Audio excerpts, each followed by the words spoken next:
All right, good Saturday evening, everybody, and welcome.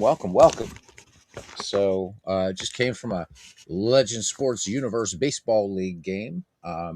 Really good one, A's versus the Phillies. So do make sure to check that out. What a great channel that is. What a great project. So I thought, some preliminary news. So the Out of the Park 27 beta has just dropped, so very early days. And I'm just going to say that. There's some improvements that were made that I really like. That's all I can say at this point. But I'm pretty impressed so far. And this is still early days. The game is probably not going to be releasing for what I guess till sometime in March or something. So can't really talk about it, obviously. But I was there were some really just some nice improvements just in the game so far. So hoping they'll keep forging forward. Still no word on an update on Pocket Pennant Run Baseball, but then again, those usually release on Sunday. So hopefully we'll see that. And I thought, we're always talking about, people, hey, join the Discord, and we got some baseball games available for free that you can download. So I thought tonight we would revisit one of those freebies.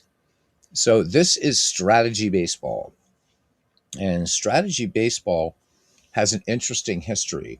So it's the spin-off. You're here to file a grievance. We're going to get there. We're getting there, okay? Hopefully, as I said on Sunday, hopefully we can, either Saturday or Sunday, hopefully we'll at least get an exhibition game in. So I'm just begging your patience a little bit more and welcome in Parallel League Shackist, the man, the myth, the legend. So as I stated, this has an interesting history because one of the other games that we have available for free on the Ned McGreevy or the Michael McGreevy Discord, whatever you want to call it, is Pure Sim Baseball.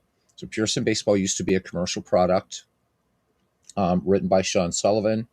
It was self-published for a while. Then it was published through Wolverine Studios. Then whatever. Then it wasn't anymore. And then Sean decided, I believe in 2015, to make the game freely available to everybody. So they've been calling it a dead ball league. Well, it sort of is a dead ball league, but dead ball league. I got you. No, actually, it hasn't. The snow hasn't started here yet. I'm guessing they're saying maybe around 1 or something, so maybe about 15. But nope, nothing yet here. I was just downstairs about 20 minutes ago, Professor, and yeah, no snow yet. That's all right. Let people call it a dead ball league, whatever they want. That's okay. That just tells me that people don't listen. I went through a mom, right, that had a stroke, 2 eye surgeries. So if people are calling it a dead ball league, screw them. I don't care. I've been very, very, very open, forthcoming right now that doing the finishing touches on that league has required a little bit more concentration than I really had the time for. So, and Parallel League says nothing much there yet in Ohio, snow wise. Yeah, who knows? I mean, this thing, who knows? Might be much about do about nothing. I was watching some live feeds from Missouri. They're getting hit, but nothing here in PA, and I guess not too much. At least I guess you're getting some snow. I guess you're getting some snow there, Parallel League. But anyhow, back to this. So, why this has an interesting history. This game's no longer available. Unfortunately, I guess this was abandoned. So this is a free game, and it takes some bits from. You'll be able to see its lineage if you have Pure Sim already. This one does some things that Pure Sim doesn't, and Pure Sim does some things that this doesn't. So, but this is a pretty nice baseball game, and just messing around with it tonight. There's Aaron Reed. How you doing, Aaron? Saw you over at uh, Legend Sports Universe Baseball League, the LSUBL. Good game tonight between the A's and the Phils. So I can't remember the guy's last name. His name's Crash, who programmed this, and I had heard somewhere that that he was one of the programmers or something, along with Sean Sullivan, who was the main guy behind Pure Sim Baseball. So Aaron says he's doing all right. Supposed to hit at 4 p.m. Running late. Yeah, it's running late here too. They were originally saying like around 10 p.m. tonight, and then it was like midnight. Now they're saying 1 a.m. But nary a flake has fallen here in PA. So I don't know. Sometimes they'll call for 2 inches of snow and you get a foot, and other times they'll call for a foot of snow and you get a trace. So who knows? But one thing that they have been right about is it has been polar here. We're not supposed to get above freezing until a week from now. So like next Tuesday is supposed to be 34. That's going to feel balmy. Break out the surfboards and everything like that. So got done playing 1998 with Pure Sim. Arizona Diamondbacks, their first year ever, won the World Series in 6 over the Angels. Wow. Yeah, I was looking because I used to live in Toledo, and I was just checking in to see, and they just got a winter weather advisory. I don't know if you're in that part of Ohio or if you're in the northeast or if you're in the north central part. But Pennsylvania is right in line all the way up to New England. So we'll see. I guess wake up tomorrow morning. To me, this is still Saturday night. Maybe I'll wake up tomorrow and it will be a winter wonderland. Who knows? Yeah, a poem about winter in Maine. Shit, it's cold. So anyhow, this game just kind of came out, and it's free. This was again, and you're going to see that. I don't know whether this was crashed as part of the code or whatever. But there's really a lot, and I was looking around in this game tonight, and I realized that there was a couple things. Well, one main thing. So we always talk about deeper managing at the player level, and so this freeware game has had this for a long time. So we're taking a quick tour of it, and then we'll just do a game. So you're in Dayton, okay? All right, all right. Reds won the '95 series, also beat the Angels. Says Aaron. So Aaron, a big fan of Pure Sim baseball and of course baseball for Windows. So you can do new association, load association, quick load. Basically, associations would be what you would think of as, um, a universe, a baseball universe in old time baseball, a season out of the park baseball, or a library in Digital Diamond. So that's just what it calls them. So quick load is just going to do the last one that you've done. But let me show you. We'll just show you around, then we'll do a game. So there's three ways you can play the game. You can play an historical exhibition. So you can just pick any two teams from history. You can do a World Series. You can do whatever. So if you click that, then if you want to do, it says historical MLB players. This is basically season replay, and you can replay any season from 1903 to 2017. Then the last one I don't touch is fictional players career mode. I don't play fictional players at all. So if anybody else feels home of the Dayton Dragons, there you go. So if this if playing with fictional players is your jam, there's that option there. Okay, so pretty simple. So we're just going to set up a historical exhibition, just so I can kind of show you around. It gets in the game a little bit faster. Okay, so this is going to gray out now because this is where we're going to pick two teams. So if we wanted to do a World Series or just put any two teams together, so let's I don't know, we could pick a World Series if we wanted to or whatever. You have to own a team. You don't just sit back like you can do in pure. Well, yeah, you can actually. It's a little trickier, but yes, you can. You can actually do that. Um, it's just a little bit different. That's all. Um, yep. We'll implement fictional players. And I'm not going to be doing a career tonight to show. I'm just going to show the basics of the game, but there are some things that you got to click around to change. So let's go ahead and let's pick a World Series. And let's go with, I guess it doesn't really matter. Let's go 1965 World Series. All right. I guess. I don't know. Let's do 1967 World Series. Okay. And so then you're just going to pick your team. So we're going to do, right? We'll just get back to 1965. This is all pretty self explanatory. This is a nice little game, though. It really, really is. Okay. Let's make the visitors Minnesota. And we'll make the home team the Dodgers.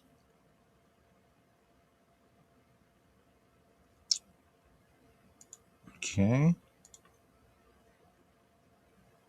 Just to get into it. And again, this is free. You have to be a member of the Discord to get this, but it is free.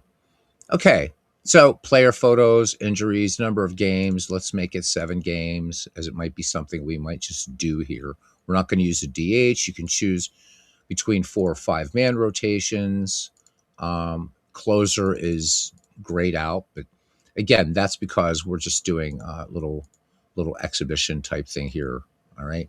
But again, with this, you can replay any 2 teams, and not in the entirety of baseball history, but all the 20th century up to 2017. So pretty good. All right.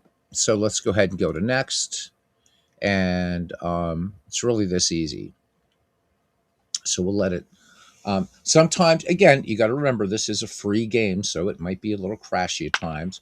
But also for any of you that have Pure Sim Baseball, which again is available on our team or on our Discord, you're going to see some similarities. So it's gonna automatically assign logos and everything like that, right? So pretty cool.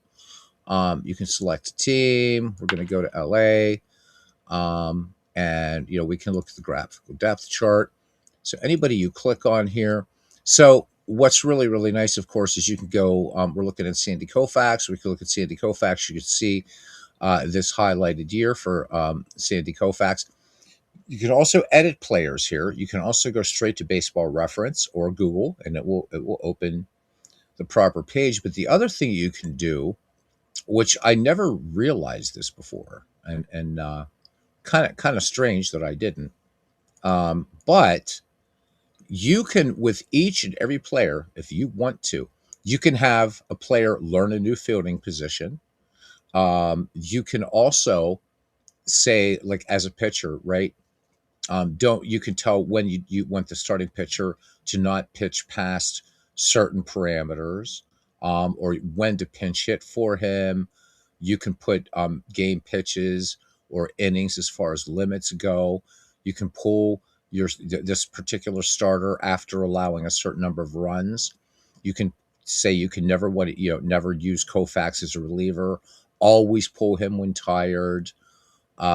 Never pull for a late inning substitution. You can choose to use for a late inning, which you wouldn't, because this is just for defense, not pitching. So you got 3 columns here, as you can see: offense, defense, and pitching, right? But if you're dealing with a fielder, so let's jump out of this. But this is really cool. This is actually pretty deep. And I've never ever sort of seen sort of this thing where you could take a player. So somebody, maybe you have a shortstop and you're really doing some total what if. You say, well, I want my guy to also, play some second. That's fairly related. Or maybe I want my shortstop to always, also learn how to play third base. So that's really, really cool. But this is also, if you have somebody that you want to just keep them at the minor league level. So Aaron, this is the ones you're talking about. So if it does put in some of these fictional minor league players, all you have to do is just click keep it minor league level. So that's one way to do it. The other way is just make sure that you've got your roster size not too large. Okay. All right. So that is really, really, really cool that you can do that. So every player is, of course, clickable. Anybody you want to look at here. So now we're looking at Jeff Torborg. And so when you're looking at the season stats and career stats and ratings, the ratings are going to be here. So this has a lot of ratings actually that Crash implemented. So you've got overall ratings as a player, and then we got contact, strength, eye, discipline, speed, intelligence, bunting, sack potential, endurance, durability, hands, agility, arm, and accuracy. And then you have all the kind of intangible things here. Morale, competitiveness, ethic, values loyalty, values security, values money. So if you're doing any training, whatever, here you can promote, demote, and let me show you the edit player screen. So you can edit everything. If you're playing a game of this and you don't quite agree with the ratings and you're thinking that, we'll just use Torborg for example. He was no great base stealer, but if you thought Torborg deserves a higher than a 7 speed, you can edit, you can actually. So unlike out of the park baseball, which has that sort of player development lab, with this you can make a super player if you want to. So that's kind of really up to you. So you can also do forced retirements, and we could even there's commissioner functions that we can kind of do with all these players. But so you can fully edit a player, which is nice. Would I, you know, I guess what I say, should you? I mean, I guess it's up to you. There's no right or wrong answer. Again, I love when you go to the real life stats and you don't have to it's like, oh, okay, I can see, yep, because we're looking at 1965, Jeff Torborg or whatever. So, and again, you can hit his baseball reference page right there. So these players have defense charts. Um, and I like that it's color coded. Um, so the three colors it uses are red, black, and blue. So if you see anything on here that's blue, they're excellent position. If they're black, they're around average, and if it's red, they're below average. So we know we're not going to play Torborg pretty much anywhere except catcher, or the AI manager would know that, which is that's nice. I like graphical representations like that. You can look at different things like your majors ratings, and again, you can have minor leagues in this, minors, defense. You can look at organization, things like that, and then you can look at your team. So if we were doing a season replay or something like that, and right, a season replay, then we could look at all the teams. So since we just have two in here in this association, just the Dodgers and the Twins, that's pretty much it. Now, this game allows you to do season replays. So does, and I'm going to call Pure Sim its big brother. Um, so, hey, Philip, how you doing? All right. He says 18 games done in his project. Phillies are 11-7. Mike Schmidt has 5 homers. Luzinski at 4. Cool. Yeah, cousin would love you, says Professor. Absolutely. He's of course a big Phillies fan. So, but I really, really like the fact that, just everybody, and this is, again, this is a whatever. So now some of the big differences in this. So if you wanted to do a Michael McGreevy type league, you can't do that in strategy baseball. You can in pure sim. Um, but if you just want to quickly, like, say, play a World Series or just pit two teams against each other, this is the easier game to do it in. Um, this one will do sort of pitch by pitch, but not in the way that you would see in out of the park baseball. But it will give you sort of pitch counts and stuff like that. You can turn that off. You can adjust animation speed in this thing, everything like that. But I think it's a good baseball game. I mean, there's not being charged for, there wasn't a charge for this when it came out, or when Crash released it. Unfortunately, I don't know why he abandoned this game. I just know that I remember going on the strategy baseball forums, and he was always very, very responsive. But one day it was just dominated by Chinese characters, I don't, and by that I mean characters, not as in people. And all that and spam all over the place. So I guess it's too bad he abandoned it. I think this had a lot of promise, and it's still fun for a just for a baseball game, for a strictly for a season replay engine, or for just playing two teams against one another. Or again, if if fictional players are your thing, well, that's you have that here too. So bearing in mind that it's free, yes, it does. It's not going to do what Pure Sim does, or just about any other baseball game that includes all the seasons. It's not out of the park baseball. It's not even Pure Sim baseball, but it's a good baseball sim. It's really it's cool. It can be a little weird at times, but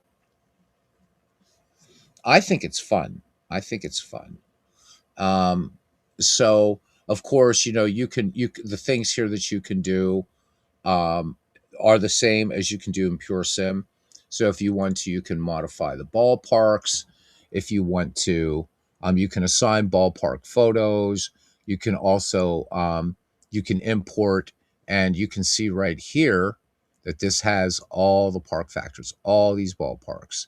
So and this even goes back. So you've got Westside Park, you got Wrigley when it was Wigman here. So it comes with a pretty good selection of park diagrams, and all you have to do is just put the ballpark photo on top of it.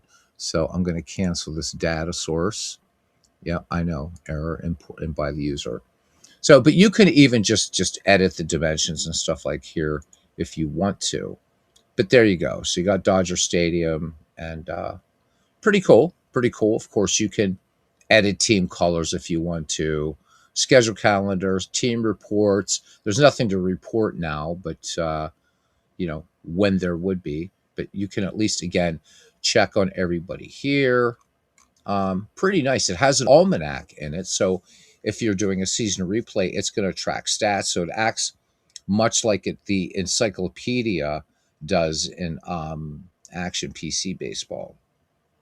So, all right, guys, have a good chat going on here. Keep going. I'm just gonna just keep going on with what I'm going, just to revisit this little thing. There's transactions. It's gonna show. There's also the Strategy Baseball Network. All kinds of kind of neat stuff like that. So we can go back home. So there are games. So we can choose to quick sim. We can watch the the SBN cast, or manage the game. This is pretty much the same as Pure Sim Baseball. So I can select a team, and again change its logos. And right here I can assign to humans. So Aaron, you don't. Yeah, you do have to own a team, but like, so you do and I know you can't play it, I get it, but just to illustrate, in out of the park baseball, you do too. But this game, unlike out of the park baseball, puts you in commissioner mode.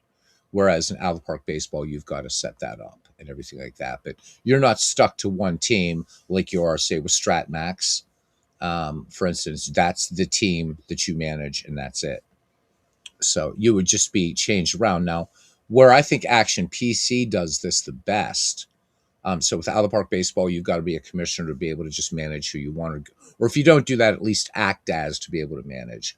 But this, or like with Action PC Baseball, you just choose the games you want to manage for whatever team you want. So I think they have the most elegant solution for that. Um, but again, I think this is really pretty nice. You can view rosters and rotations, and you're going to see here color coded ratings for how everybody's doing. So right now we're looking at the Twins, and we're seeing that everybody's feeling great because we haven't played any damn games yet.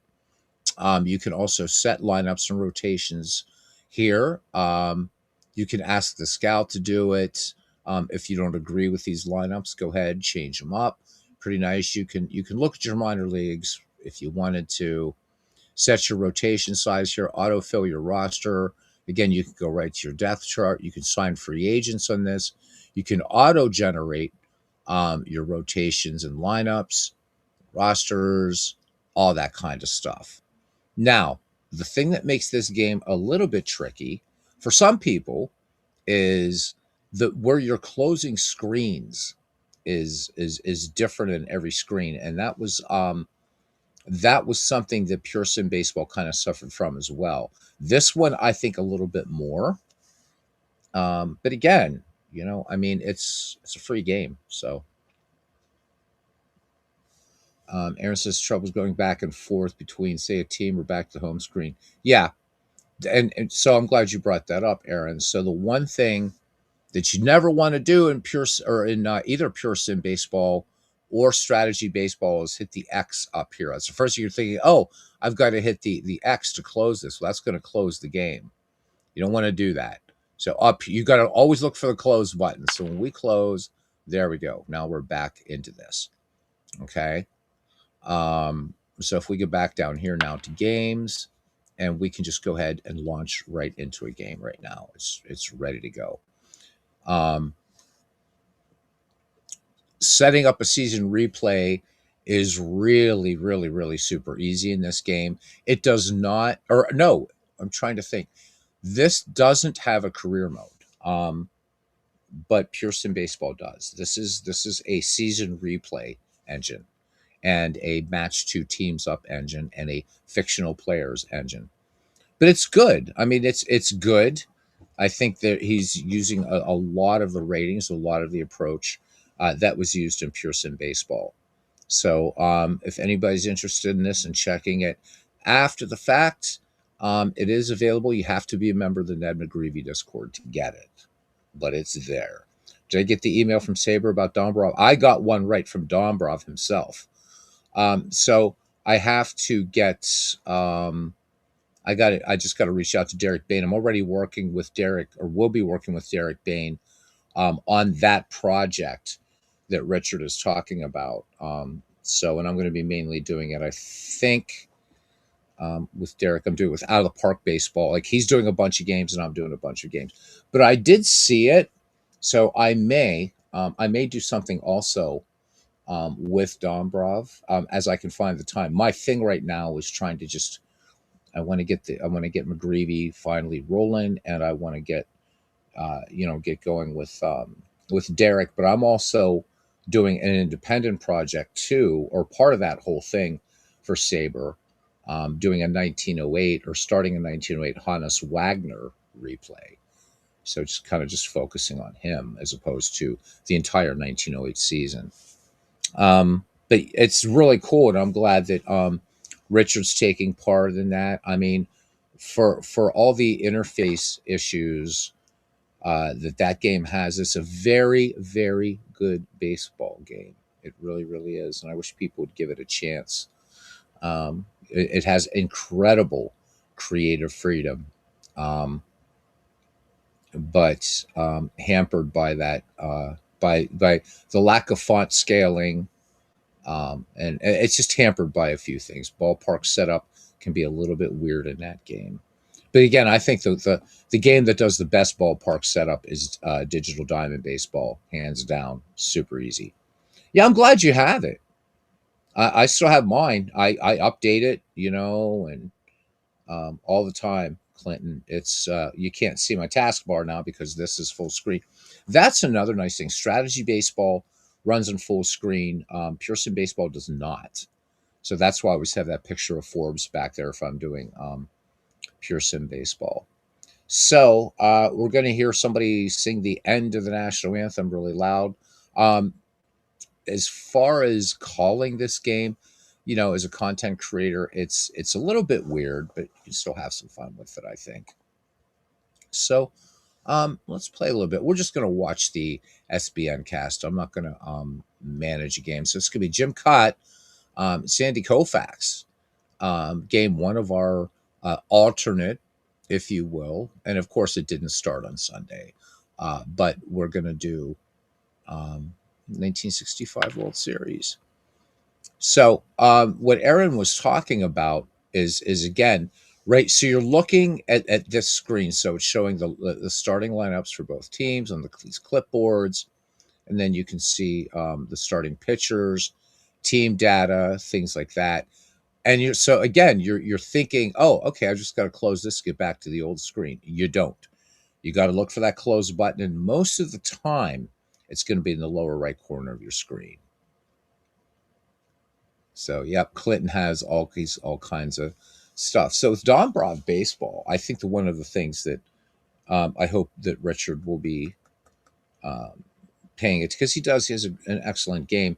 But with Sports Illustrated Baseball now being implemented in version 14 of Digital Diamond Baseball, hopefully that will prompt Richard to at least fix the user interface, because I've shown the game a couple of times here on the channel, and people prefer the way the game looked, and it did look better. The interface for the first Dombrov, the one that you and I bought, Clinton, looks a lot better than the one now. But once you get in game, um, it's really nice. The only thing is, because it is Sports Illustrated Baseball, it uses, I don't know what they were smoking there at Avalon Hill, but or whoever. Yeah, I guess it was that's who did eventually took it over or whatever. Using red and green probably wasn't the best choice, but there you go. Whenever Sable would allow you to do Status Pro using Digital Diamond, of course they would. What they're interested, the Simulations and Gaming Committee professor, they're interested in replay projects. I would love. I wish they would be more interested. I wish they'd be more interested in like a McGreevy thing, because I think there's a lot more, or not a lot more, but a lot of different things that can be done, that can be talked about, that you're not going to talk about, because the season replay is largely going to be about accuracy, whereas I think there's more creativity. But of course they would. Of course they would. I think you should sign up, and I think you should do it. I definitely think you should do it. They're open to any games. Derek listed to me um, in Messenger what games he's using, and I forget what. I know Out of the Park is one of them that he asked me, but I think there's a couple others. I don't know if it was Action PC or whatever. I have to look again. And I think he's doing with Diamond Mine Baseball. I think I'm going to be also doing baseball for Windows. Not sure. So, but it's great. Last year I got to do a presentation for the Mathewson Plank chapter, the one I belong to here of Sabre. And I did it as um, baseball gaming as adjunct for learning baseball history. And it's really gratifying to see that Sabre as the entire organization, and the Simulations and Gaming Committee, really embracing baseball gaming, and seeing that it is important, because I mean Sabre isn't just a bunch of just casual baseball fans. We've talked about Sabre and their research journal. I mean, it's a peer reviewed journal, just like you would find, in astronomy, astrophysical letters or whatever. It's that kind of journal. It's very respected, and so it's great to see them, really wanting to do that. And I suspect Derek Bain has a lot to do with it.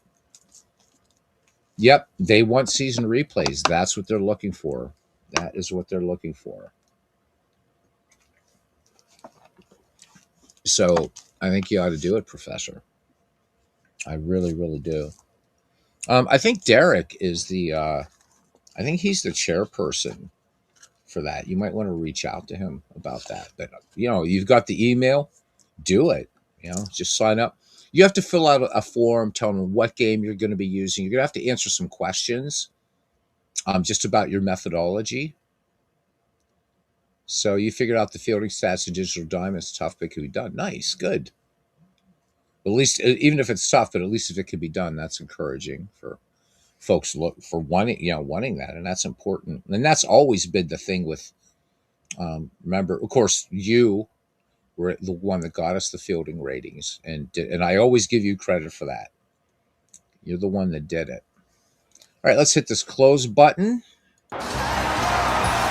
And here we go. Welcome to beautiful Dodger Stadium.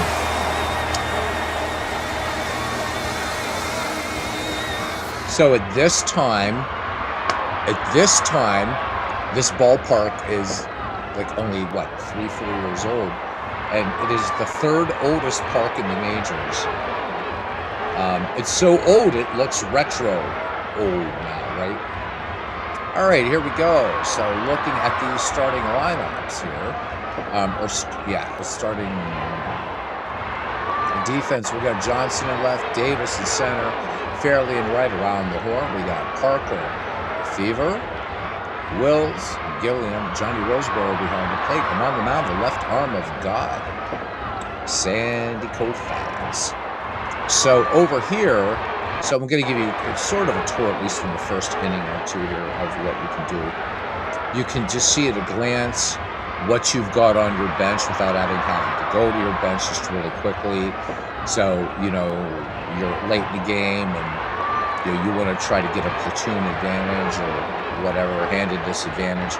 So I can see, for instance, here that the Twins have 3 lefties, 5 righties as pinch hitters. And so do the Dodgers. We can see also the relievers that they have. You can look at park info. You can look at the box score anytime you want. Of course, play options. Let's go into play options. So here you can go to play-by-play speed. You can adjust very slow, normal, fast, very fast. I leave it at normal. I do animate the ball flight, things like that. So this is something you can just play around with. There's not a lot of options, but there you go. All right. The color scheme is not the best. It's yellow on this sky blue. I would have made this black, and then the mouse over color would have been white. So probably not the greatest choice in the world. Over here, I like this. So the season, you're seeing everybody's 0, because remember, this is treating this as a season, but we're going to go ahead and switch everything to today. But you can also look at splits, and if you were doing a season replay, you can also see how each batter has done against the pitcher who's on the mound. So something, again, I think it's very nice. You know, again, if I quickly mouse over, let's say Zoilo Rosales, who's leading off here, I can see he's a contact of 77, a power of 30, I have 32. But again, if I ever want to look at everything about him, I can just look here, including his, again, just go to his real life stats and get some quick numbers on him. Okay. And then down here, again, I almost made that mistake. So let's go ahead and close. And let's do this. Sandy Koufax says the sign. Top of the first, here we go in 1965. Here's the pitch to Rosales. And this one, base hit past Maury Wills into left field. Johnson up with it, gets the ball in. So Rosales on first. And here is Tony Oliva. Koufax has a sign from Johnny Roseboro. And here's the 2-2 pitch. And Tony Oliva, swing and a miss. And the 2-2 pitch, strike out. All right, so 1 away, runner on for Minnesota. All right, and here we go. In there now, right-handed batter. Got a hit and run on Jerry Kindle. He singles on the hole through the left side, but they're going to put the brakes on there. So 2 on for Minnesota, and 1 out here in Game 1 of 1965. And here's the killer, Harmon Killebrew. Koufax from the set and the pitch.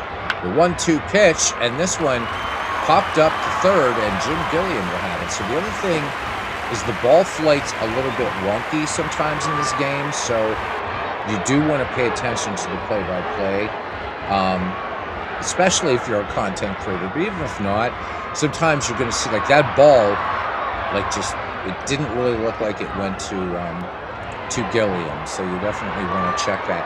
That's the only animation in this game, so this isn't a chalkboard like you would see at Action PC Baseball. But again, I think this is a pretty good baseball stem. Here's Bob Allison now batting with 2 down. And Koufax brings it home, the 0-1 pitch. And this one popped out to second. Jim Lefebvre has it. And that is it for that. So we got 2 outs. No, that's it. That retires the side. So the other thing is you can change in the options whether this is going to be top to bottom or bottom to top. And I have it set bottom to top. That's actually better. I just forgot. So it gives you your summary: no runs, 2 hits, no errors, and 2 left on bottom of the first. Let's look at the starting defense here for the Twins. In left field, Allison in center, Hall and right, Oliva, Killebrew, Kindle, Rosales, and Rollins around the horn on the infield. Earl Batty behind the dish, and Jim Cott on the mound leading off here for the Dodgers, Maury Wills. All right, here we go. No score. And here's the 1-2 pitch. And Maury Wills, swing and a miss, strike 3. So Jim Cott picks up the strikeout. And that's going to track everything here, innings pitched, the whole thing. This will eventually start predicting who's going to win the game, things like that. All right, here's Willie Davis now, lefty in there against Jim Cott. Cott has it signed from Earl Batty. And here's the 0-2 pitch to Davis. Davis swings, and this went out to shallow center, and Hall will make the grab. So 2 up, 2 down now for Wes Parker. All right, Cott deals 0-1 pitch to Parker, and this one is going to be just a little bloop single into left. So LA here with 2 outs has his first base runner. So Parker aboard at first. Very noisy game, as you can tell. Here's the 3-2 pitch now. And Lou Johnson's going to pop this one out to Harmon Killebrew. And that will do it. No runs, 1 hit, no errors, and a man left on. We head to the top of the second. We are scoreless here. Twins versus Los Angeles, 1965. So game very, very easy to work around. Just remember, don't click the X, baby, or you're done. All right, here we go. We got Hall, Rollins, and Batty due up for the Minnesota Twins. All right, Koufax ready to deal here in the top of the second inning. 0-1 pitch. Hall swings, and this one, line drive out to right field, but Ron Fairley, ranging to his left toward the foul line, makes the grab for out number 1. All right, Rollins at the dish now. And Rich Rollins swinging on the first pitch. Single under the glove of Jim Gilliam into left field. Roy Johnson up with it. So runner aboard, 3rd hit for the Minnesota Twins. And brings up the catcher, Earl Batty. All right, 0-2 pitch. And Earl Batty is going to strike out. So that will retire the side. No runs, 1 hit, no errors, and nobody left on base. And it was a runner actually out on the hit and run plays, we can see.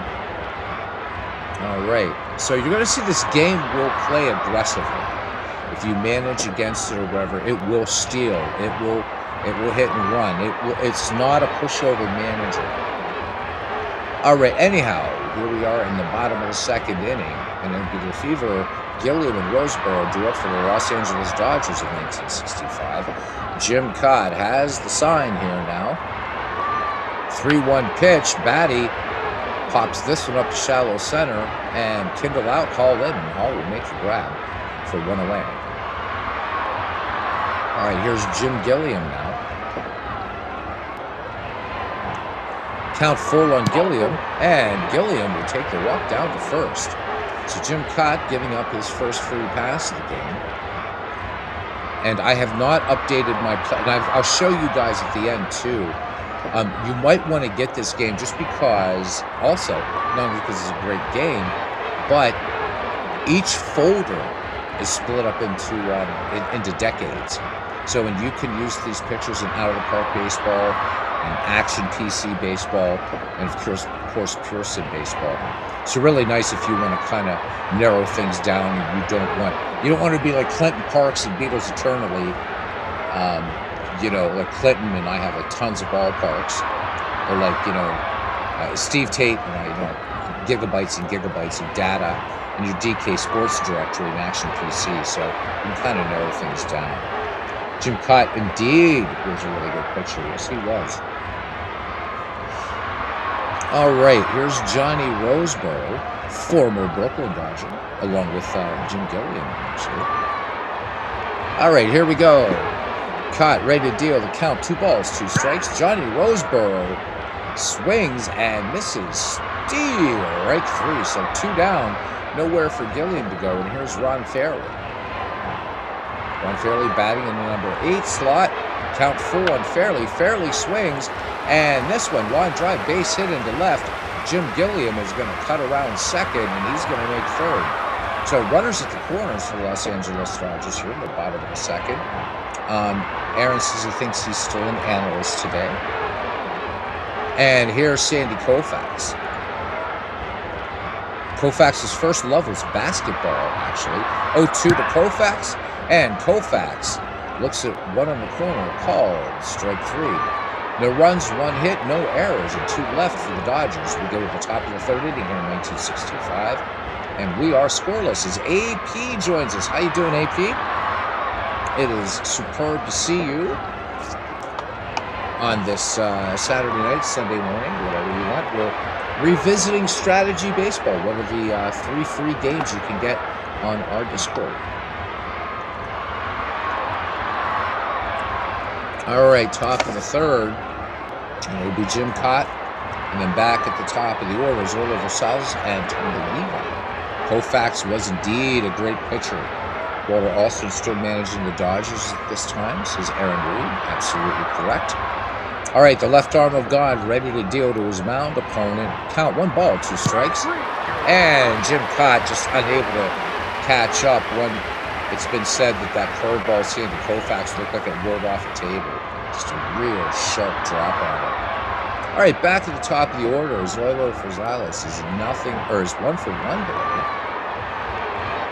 And count even, 2 balls, 2 strikes. Here's the pitch. And Rosales goes down striking out. Sorry, guys, a little bit tongue-tied tonight. So 4 Ks for Sandy Koufax right now. We're also going to see that usage over here and effectiveness and stuff for pitchers. So you really, really do get a lot of information to Strategy Baseball of actual lineups and starting pitchers.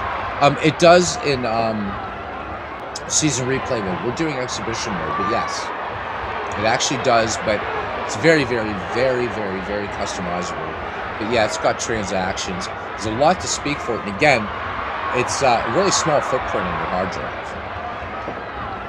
All right, Tony Oliva, 0 for 1. He struck out his last time. Koufax has the sign from Roseboro. 1-2 pitch on the way. Oliva swings, and he strikes out. So that will retire the side. No runs, no hits, no errors, and nobody left on base. Bottom of the 3rd, we're scoreless here in Los Angeles. So Jim Cott has fanned 3 and struck out 1 thus far in 2 innings of work. All right, we're back at the top of the order for LA. Maury Wills in there struck out his last time up.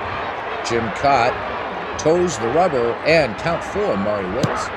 Maury Wills swings right through this one. So we got a strikeout battle going on between Koufax and Cott. All right. Davis, 0 for 1. Lefty digging in there against Jim Cott. The count, 2 balls, 2 strikes. He lets it go and got another strikeout. So here we go. Pitcher's duel in the making here in the bottom of the 3rd inning. All right, here's Wes Parker. Sounds like he should be in a Western. 1-1. He's 1 for 1, 2-2 pitch. And Parker goes down on strike. So there we go. That retires the side. 0, 0, 0, and 0. Top of the 4th, no score. All right, Kindle, Killebrew, and Allison do up for these Twins. Kindle 1 for 1 in the game. Koufax ready to bring it. And Koufax loses him on a full count pitch. So Kindle will trot down to first. No real threat to steal. Brings up the killer. Killebrew, 0 for 1.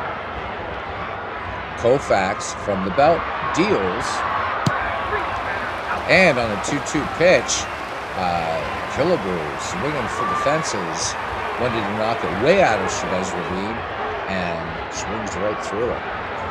So Koufax right now, as we speak, has fanned 6. So he and Jim Cott having the little OK Corral action going on here as Bob Allison settles in on the right-hand side of the box. Allison, nothing for 1 today. Koufax, 2 deal. 1-2 pitch. Bob Allison. He is down on strikes. All right, so 2 outs, 99 that time there. And you can see the little gun up here and the pitch count. So with this game, you do have to look around. Aesthetically, it's not as clean as its big brother. I will say that. All right. And here's Jimmy Hall, and Jimmy Hall walks. So Sandy Koufax now has walked 2 to accompany his 7 strikeouts. All right. And Rich Rollins, 1 for 1, swung on, and little pop out to short. Maury Wills has it, and that will retire the side. So no runs, no hits, no errors. 2 left on base. We go to the home half of the 4th inning here in Chavez Ravine. No score. Yes, indeed, we got us a pitcher's duel. All right, Johnson, Lefevre, and Gilliam due up for this Dodgers crew. And Cott with the 0-1 pitch. Johnson swings, and this one popped to second. Kindle calling off Killebrew for out number 1. Jim Lefevre, nothing for 1. Cott has a sign from Batty into his wind and the 1-1 pitch. Lefevre swings, and this one single right through the middle, past a diving Zorro Rosales into center field. So Lefevre aboard, and that's the 3rd hit now for the Los Angeles Dodgers. Brings up Jim Gilliam. Gilliam walked his last time. Cott brings it home. The 1-0 pitch. Gilliam cuts on this one, and hard liner, but right to Kindle at second. So 2 away. Lefevre gets back to first quickly. Brings up Johnny Roseboro, Dodgers catcher. Roseboro, nothing for 1, strikeout. 1-2 pitch from Jim Cott. Roseboro swings, and grounder up to Zola Rosales, and he will go on to Harmon Killebrew for the 6-3 putout. No runs, 1 hit, no errors, and 1 man left. We go to the top of the 5th inning here at Dodger Stadium. 0-0 in our sort of redo of the 1965 World Series. All right, Earl Batty, Jim Cotton back at the top of the order, and Zoilo Rosales. Earl Batty struck out against the left-armed god. Koufax right now just firing on all cylinders. 7 strikeouts, 2 walks. Each pitcher working on a 3-hitter right now. All right, Koufax brings it home. Count even, 2 balls, 2 strikes, and there goes Earl Batty. So these pitchers just came here to play some hard ball today. So 8th strikeout for Koufax in the game. Here's Jim Cott. Struck out his last time up. 0-2. And Jim Cott's gonna go down. He's not even gonna try. So Koufax just keeps on doing Koufax things, but let's not sell Jim Cott short. All right, back at the top of the order now is Zoilo Rosales, 1 for 2 with a strikeout. Left arm of God deals. And first pitch swinging, and this one popped to third. Jim Gilliam reels it in, and that is it. No runs, no hits, no errors. Nobody left on base. We go to the bottom of the 5th inning here. No score. And the 8-9-1 due up for the Dodgers. Fairley, Koufax, and Wills. Ron Fairley in the game is 1 for 1 off of Cott. And swung on, base hit, left side. So Ron Fairley aboard, and finally the organist here in Chavez Ravine wakes up. All right, here's Sandy Koufax now. Sandy, nothing for 1. 1-1 pitch to Koufax, and this one, tapper back to Cott, and back to Rosales, and over to Killebrew for the 1-6-3. Double play. So tried the sacrifice bunt attempt, but caught able to pounce on that ball. All right, so 2 outs, bases empty now as we go back to the top of the order. Maury Wills has fanned twice in this game. Jim Cott brings the 0-2. Will swings, fly ball out to right field. Tony Oliva backpedals about 3 steps and makes the catch. No runs, 1 hit, no errors, nobody left on base. Top of the 6th, game moving very quickly. No score, just 7 hits in this game. 4 by the Dodgers, 3 by the Twins. All right, the 2, 3, 4 hitters due up for the Minnesota Twin Cities. Oliva, Kindle, and Killebrew. Tony Oliva has fanned twice against Koufax. Koufax up to 9 strikeouts now. So top of the 6th, here we go. The 0-2 pitch to Tony Oliva. Oliva swings, base hit, left side. So these teams they're tied in runs, hits, and errors. 0-4-0. All right. Jerry Kindle now is 1 for 1 with a walk. All right, here we go. Oliva tried to steal, and Roseboro comes up gunning, and they do not get him. So there you go. Some 1960s baseball. Tony Oliva had some pretty excellent speed. In fact, let's go ahead and let's look at his stats here just really quickly. So in 1965, 19 steals. So for 1960s baseball, that's a lot of steals. It's a lot of steals. So 1960s transitioning to where you start seeing more steals, I think, again, than you would in the 1970s. But this was kind of the carryover of the Powerball game that you would see, as you guys know, in the 1950s. All right, so Oliva in scoring position, nobody out. So let's see. Minnesota trying to mount a little bit of a threat here. Count 3 balls, no strikes to Jerry Kindle, and he's going to lose Kindle. So 2 on, nobody out, and brings up Harmon Killebrew. What a dangerous bat is Killebrew. We quickly look at his stats. In 1965, for the Killer, 25 home runs. He had a career-high 49 home runs in 1969 with Minnesota. This guy was, Killebrew was just nuts, right? 573 career home runs. Certainly not the hitter that Babe Ruth was, or Jimmy Fox, a 256 lifetime hitter, but still a deserved Hall of Famer. Some people have argued a one-dimensional player, but that one dimension really helped create some incredibly strong Minnesota Twins teams. I'm like actually in it with Saber, but I don't remember if I've joined the Facebook group or not. I'll have to look. If not, I've just got to join. I think I am. But I can't remember.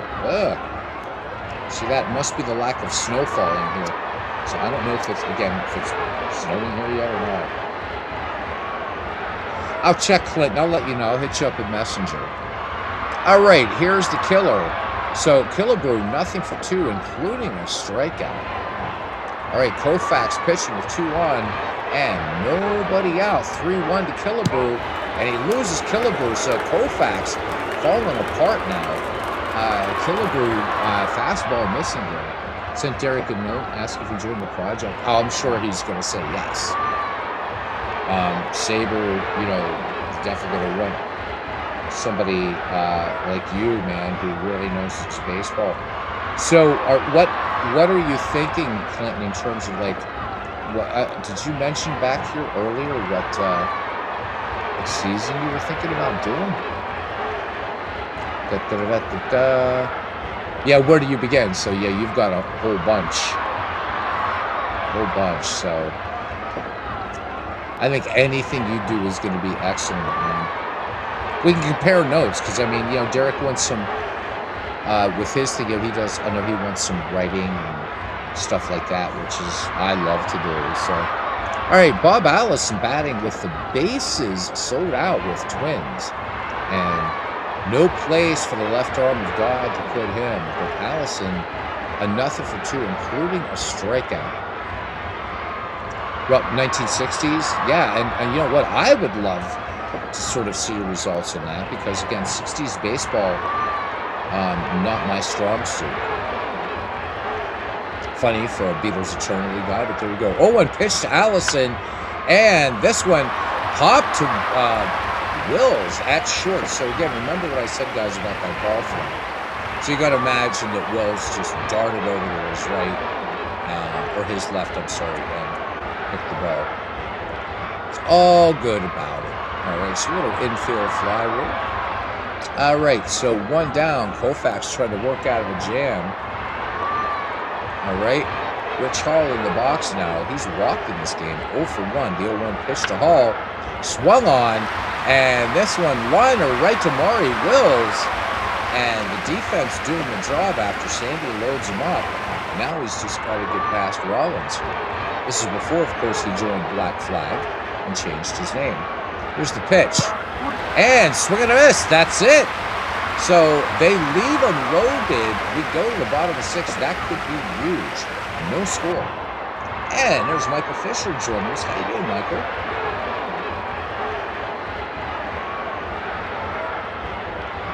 Michael doing well, I hope. So is anybody out there getting any damn snow? Yeah. They've been talking about this thing all week. You know, flights canceled all over the place. I haven't seen anything here in Pennsylvania yet. I just want to see something here. Just quickly, if you guys don't mind. I just want to see if there's anything happening out there yet. Because I can't see. So from 10 p.m. this evening to 1 p.m. Monday, but I don't really know what it's doing out there.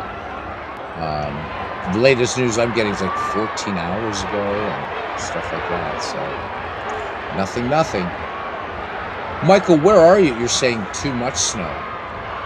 Are you getting hit where you are?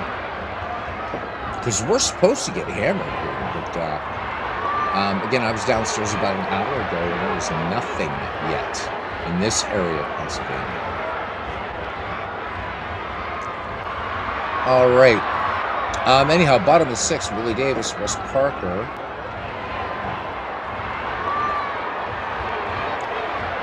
Davis, nothing for 2 with a strikeout. And this one, fly ball. Oh, I'm sorry. What happened there?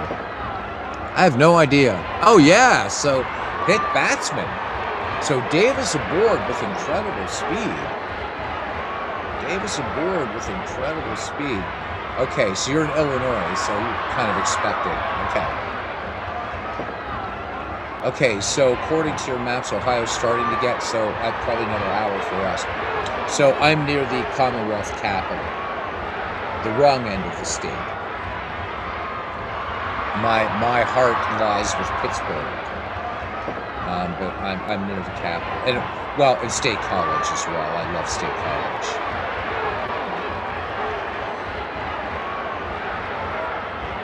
Yeah, I mean, we're gonna get snow here. You know, what I'm worried about is Monday. It's supposed to be super windy, drifting snow, all that crap. So, and they're thinking that our last bit of accumulation is going to be a lot of sleet. So it's going to start as a light snow here.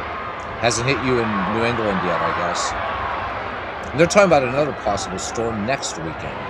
Oh joy. All right, anyhow, here's Wes Parker. He has struck out in this game.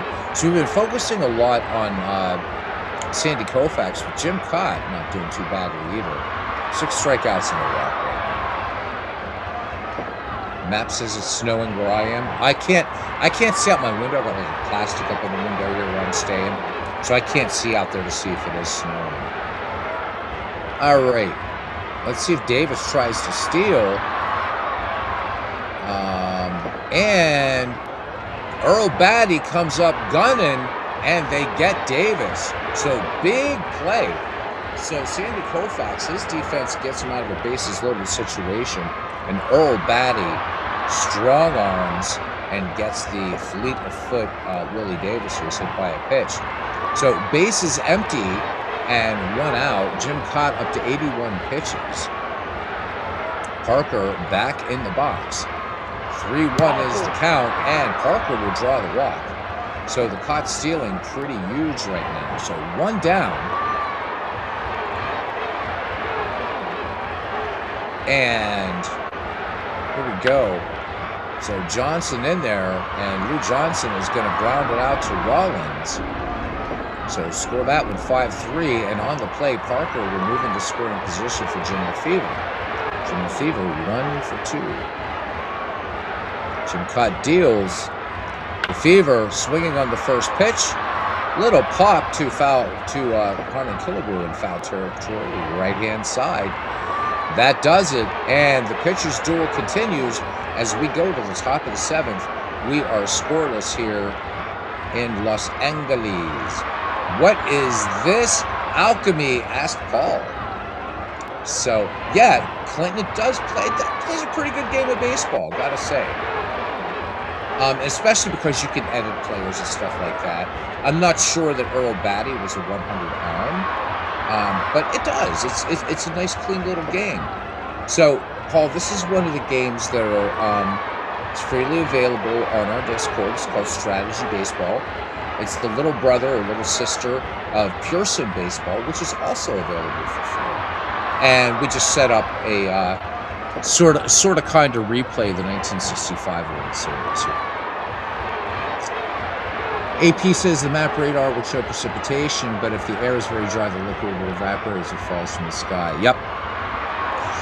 So snow's harder to pick up. It really, really is. And what the meteorologist was saying is that actually above the cloud deck, there's like a warming coming over, where it's going to hit the 40s, but as it's falling through, it's down to the ground here, where it's really bloody cold here in Pennsylvania. It becomes sleet. So if you have Pearson, this is its spin-off freeware baby brother. All right, here's Earl Batty. And what I like, again, is you do get a lot of information in this game. I wish, but again, it's a freeware game, so this is not going to cost you more money. No, it's a freebie, man. You can do any season replay from 1903 to 2017. You can play any 2 teams in baseball history from 1903 to 2019 against each other, or you can play fictional players. So yeah, it's a freebie, buddy. It's a freebie. So cheers and good morning to you in Cyprus. All right, anyhow, where are we here? So Sandy Koufax is up to 101 pitching.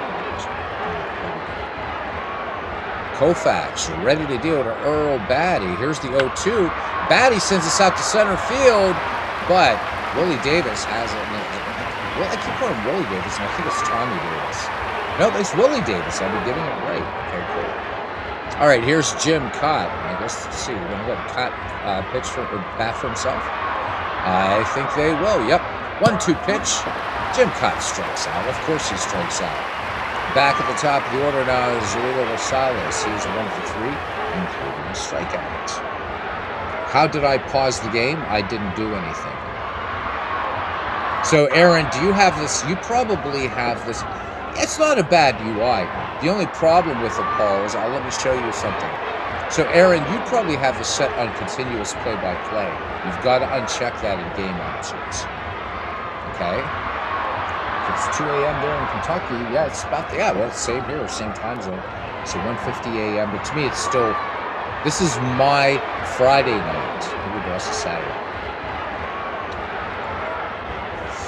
All right. So one of the things about it, Paul, is let's say I wanted to look at Maury Wills. So I put Maury Wills, and I get all these nice ratings here. You can look at his defense chart. I think this is really, really, really cool. I love that this game does this. So you can see, with the ratings, you can see like places that you can move Maury Wills around. You don't want him catching. and he's going to be below average to average in center field, right field, and first base. But you can play him at second, short, left, and third. And in this game, you can also train players to play a new position, which is pretty cool. And look at his real life stats, whatever, and all kinds of other stuff. The bad thing about this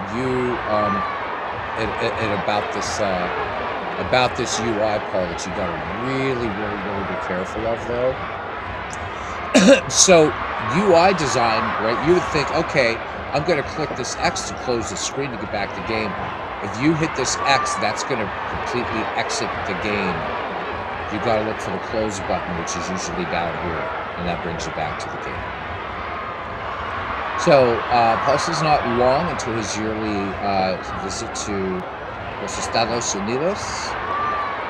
Digital Dice in May. He's getting excited. Cool. And that will be during baseball season. Speaking of that, pitchers and catchers report in less than 3 weeks now. We are getting there. Back at the top of the order for Minnesota. 2 down, bases empty. Julio Rosales in the box. The left arm of God peers in. 1-0 pitch. Rosales cut on. And this one, base hit into left center field. And the speedy Julio Rosales is aboard for Tony Oliva. So Rosales has had the best luck against Koufax today, going 2 for 4, and he's striking out once, whereas Tony Oliva 1 for 3, but he has whiffed twice against the great left-hander. All right, Johnny Roseboro puts down the sign. Rosales, good lead off of first here in the 7th. Got to see one of these teams start to play a little risky baseball, maybe. All right, here's the 3-1 pitch. Koufax loses him. So Sandy Koufax right now, in addition to 11 strikeouts, has walked 5. All right, Kendall in the box now. He's 1 for 1, and he's walked twice. So Kendall seeing Koufax pretty well. 2 down, 2 on here in the top of the 7th for the Twins. And the 0-2 pitch. And Kendall strikes out. No runs, 1 hit, no errors, and 2 men left on. 7th inning stretch time here at Dodger Stadium. No scoring. I will be right back. Gonna take a slug of water.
Thanks, guys. Had to run downstairs and refill the old water bottle. All right. Clinton says first spring training game, 20 February, Royals versus the Rangers.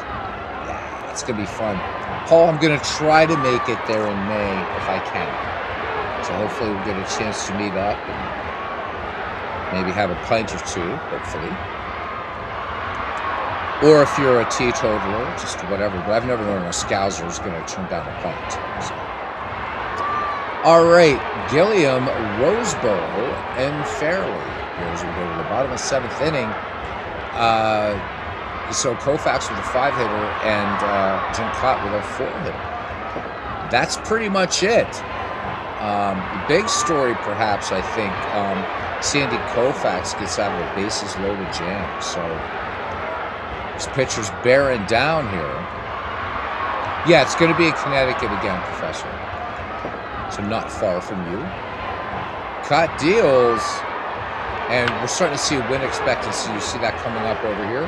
Jim Gilliam has that one for out number 1. So or Gilliam, I'm sorry, pops out to Zoilo Versailles' short. So you can now see, you'll see the win expectancy for the team that's up. So right now we're at 54%, no score. But you'll start to see this in the late innings. What you will see more in pure sim baseball is that win expectancy will be next to both teams, right? And you'll see that change. By the way, as I said at the top of the broadcast, by the way, I can't talk about it, but the beta testing has started for Out of the Park 27, and they've made some changes already, and I hope they keep them, that I am absolutely besotted with. So, brilliant. Have so no drinking. Okay. Well, all right. So you know what? We'll figure out something. They have some place up there that has some good chips or something. We'll figure it out, man. You don't want that to be flaring up, man. You have gout. Don't want that to be flaring up, my friend. All right, here's Johnny Roseboro now. Nothing for two against Jim Cott. He has whiffed. All right, one down here in the Dodgers seventh. Jim Cott ready to work, batty with the sign, and the 1-2 pitch to Roseboro. And Johnny Roseboro comes up empty. Jim Cott has his 7th strikeout of the game. These pitchers just dueling it out here. It's beautiful. I love it. All right, Ron Fairley seeing Jim Cott very well. Perfect 2 for 2 today at the plate. Cott toes the rubber. And the 2-0 pitch. Fairley swings. This one liner, but right to Harmon Killebrew. That does it. That retires the LA Dodgers. No runs, no hits, no errors. Nobody left on base. We head to the top of the 8th. We are still scoreless. All right, Harmon Killebrew will lead things off here. The killer over 2 with a strikeout and a walk. Koufax brings it home. And here's the pitch. 1-0 pitch. Long fly ball out to right. And this one opened the window, Aunt Minnie. Harmon Killebrew breaks up the scoreless tie in the top of the 8th with a home run. Tail of the tape on this one, 382 feet. All right, so Koufax now down 1-0. And you can see now, over here for the visit. So it's always going to show the visiting team here, home team here when you get into late innings. So now this win expectancy for the Twins up to 75%. Paul's saying he it's free, man. It is free. I think we have it posted up there in other baseball games. And again, there's a lot you can do with it.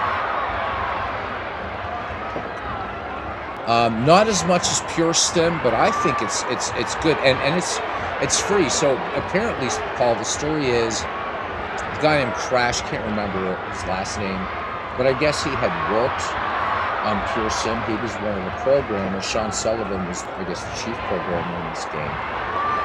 And then Sean bowed out in 2015, made Pure Sim freely available.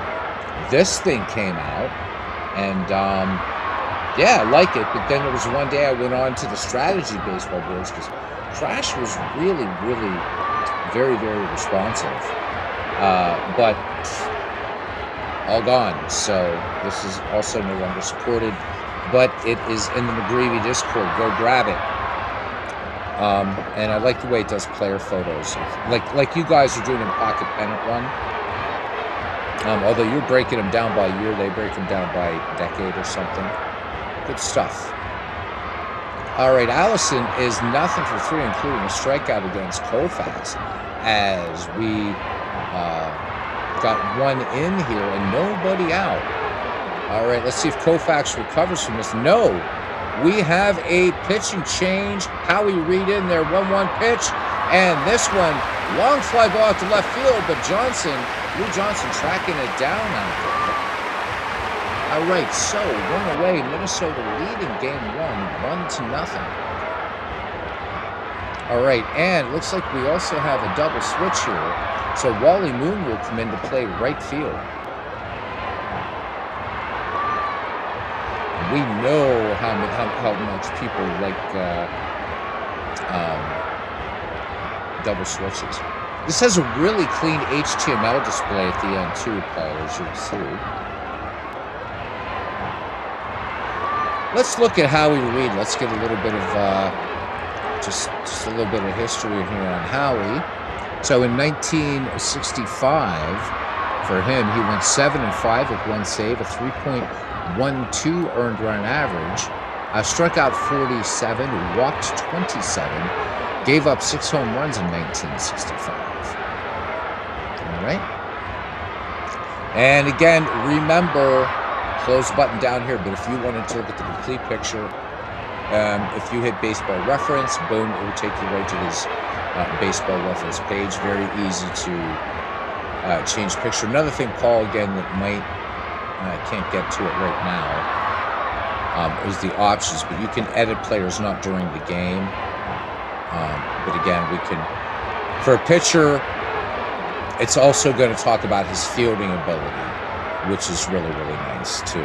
So you kind of get that. And if I wanted to, if you really wanted to mess things up, again, not in game, but I could actually, if I wanted to, train Howie Reed to play at another position. Now, how successful he would be or not depends a lot on the stat and his ratings. As you can see here, a lot of ratings. A lot of ratings, including all these intangibles, kind of down here, if you will. The bottom, like leadership, ethics, competitive morale, right? So, but like if you're thinking about trades and stuff like this, if you do that, right? So, I wouldn't say the trading AI, and obviously it's not fair to compare it.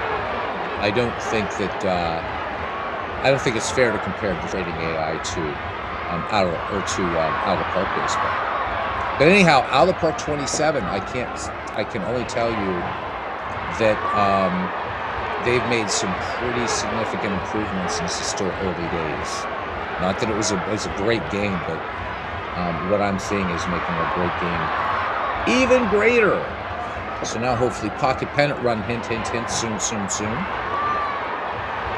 Another update, we're hoping forward. All right, here we go. Howie Reed ready to deal now to Jimmy Hall. And Jimmy Hall scorches this one on the left-hand side. This will get through for a base hit. So Minnesota's bats now finally showing up here in the 8th. 1-0. 7th hit for the Minnesota Twins. 1 away now.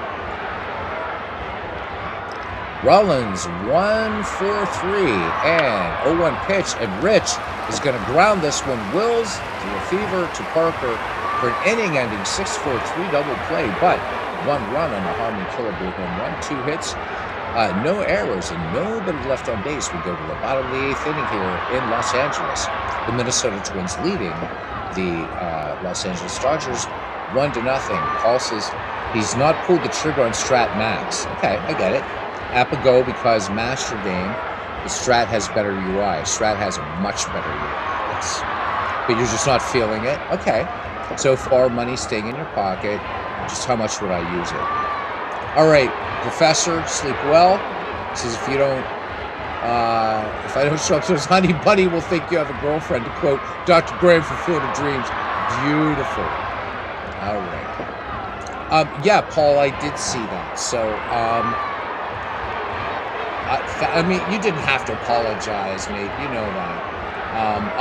What I felt bad is I thought maybe I was giving that guy incorrect information because I was thinking, okay, it's saving all this. I can export that. So, but it's all good. Some heated discussions about PPR. All right, I get it. Still fun, still playable, and hopefully some great things coming down the pike. But guys, also, please keep yourselves up to date on the Baseball HQ app by Paul. It's incredible. It's incredible. And again, everybody, you play what you want, you do what you want. But I think with the Baseball HQ app, if you're using anything else to track a project that you're doing and you want something that's so deep and searchable, but does so many other things too, and it's free, if you're not using it, you are really, my question would be why? Or why not? It's really that good. So Craig didn't tell you it added it. So of course now we need to ensure export directly to HQ. Of course, yeah, totally get that. Totally get it.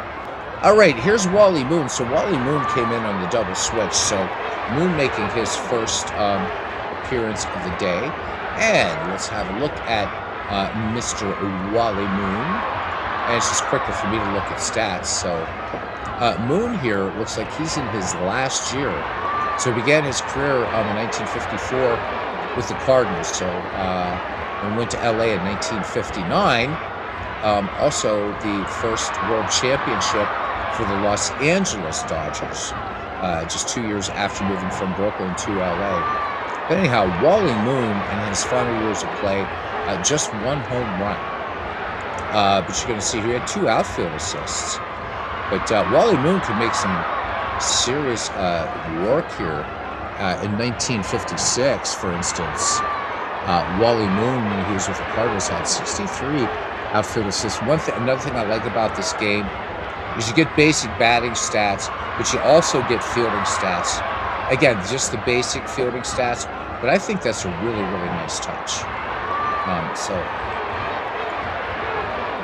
there we go.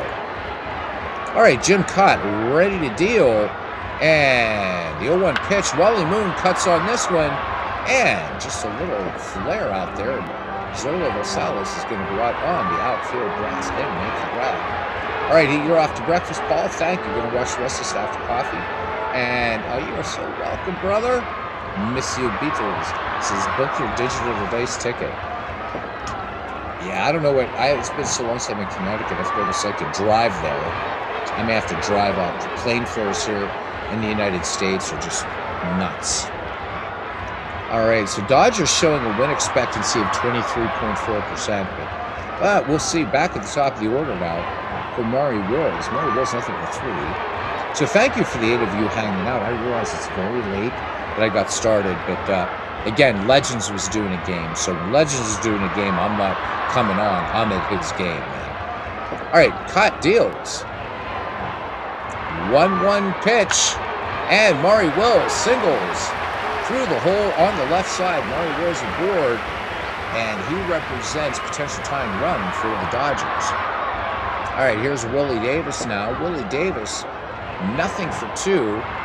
Count even, 2 balls, 2 strikes. Davis swings. This is going to be a liner right to Harmon Killebrew, and Maury Wills, crafty base runner, gets back quickly to avoid getting doubled off. But 2 down here in the bottom of the 8th inning. And really low-scoring game here, 11 and 1-0. Nobody in double digits in hits. That crazy game we played the other night on Strat Max, that was nuts. Philadelphia coming back to take care of the Yanks. Jeez. All right, here we go. Wes Parker, 1 for 2, and he has walked and struck out. Wills leads off, 2 down here. In the bottom of the 8th inning, Jim Cott sets to the belt and the 0-2 pitch, and Parker is going to go down on strikes. No runs, 1 hit, no errors, and a runner left on, and we will head to the top of the 9th inning. Minnesota Twins lead the Los Angeles Dodgers here in 1965, 1-0. So that 1 run coming on a home run from Harmon Killebrew. Jeez. All right, here's Earl Batty. 0 for 3, and he has whiffed twice. Grab some pine, says Aaron Reed. Grab some pine. Howie Reed ready to bring her home here. 1-2 pitch. Batty swings, and a little soft grounder to Jim Gilliam, ranging in, bare hands, and fires onto Wes Parker for the 5-3 putout. So 1 out here in the 9th for Minnesota. Brings up Jim Cott. Will he bat for himself? Looks like he will. Let him try to go the distance. 0-1 to Cott, and fly ball to left field. Lou Johnson back on it. Cott gave it a ride, but Johnson gave it a place to softly land. All right, so 2 away back at the top of the order now for Minnesota. Zola Rosales 2 for 4 with a strikeout. Howie Reed to deal. 0-2 pitch. And Rosales goes down swinging. The runs, no hits, no errors. Nobody left. We go to the bottom of the ninth here in Chavez Ravine. Win expectancy for the Minnesota Twins at 81.4%. We got the 4, 5, 6 hitters due up for Los Angeles: Johnson, Lefevre, and Gilliam. Lou Johnson, nothing for 3 today. Jim Cott looking for a complete game, 5-hit shutout win. All right. 1-1 pitch. Infield guarding the lines. And this one, soft line to Harmon Killebrew. So the Twins 2 outs away from taking game 1 of the 7-game series. Jim Lefevre 1 for 3. Cott brings it. The 1-2 pitch. Lefevre swings. And long fly ball out to left field. Allison back short of the track, makes the grab. 2 down, and Los Angeles is down to Jim Gilliam. Jim Gilliam has gotten on base once with a walk. Otherwise, he is 0 for 2. Jim Cott looking for a complete game win. And here we go. The 1-2 pitch. Gilliam strikes out, and that is the ball game. So there we go. So what it will do is it's going to jump ahead to the next game. It's going to show you that Minnesota's leading it 1-0 in game 2. It's too bad it's late, or I would do another game. I'm having a lot of fun here tonight. Twins win. The Twins win on Harmon's homer. Absolutely, AP. So Mudcat Grant and Claude Osteen, that's going to be a fun matchup. But let's go back to the third. And we can check out the box score, and it has a nice play-by-play. Let's bring up our box score. And it's really nice. Really, really, really nice. I like it. This is so nice, so clean. So for the Minnesota Twins, 1 run, 7 hits, no errors. They left 9 on base. For the Dodgers, in a losing cause, no runs, 5 hits, no errors, and they stranded 6. The only meaningful hit in this game was the Harmon Killebrew home run. Taking a look at pitching, Jim Cott went 9 innings, 5 hits. Of course, no earned runs. Walked 2, struck out 9. The left arm of God went 7 and just gave up just that run. Walked 5, struck out 12. Howie Reed worked 2 in relief and just gave up a hit and struck out 1. So let me see. We had 1 stolen base in this game, Tony Oliva. 2 caught stealings, Rollins for Minnesota, and Davis for the Dodgers.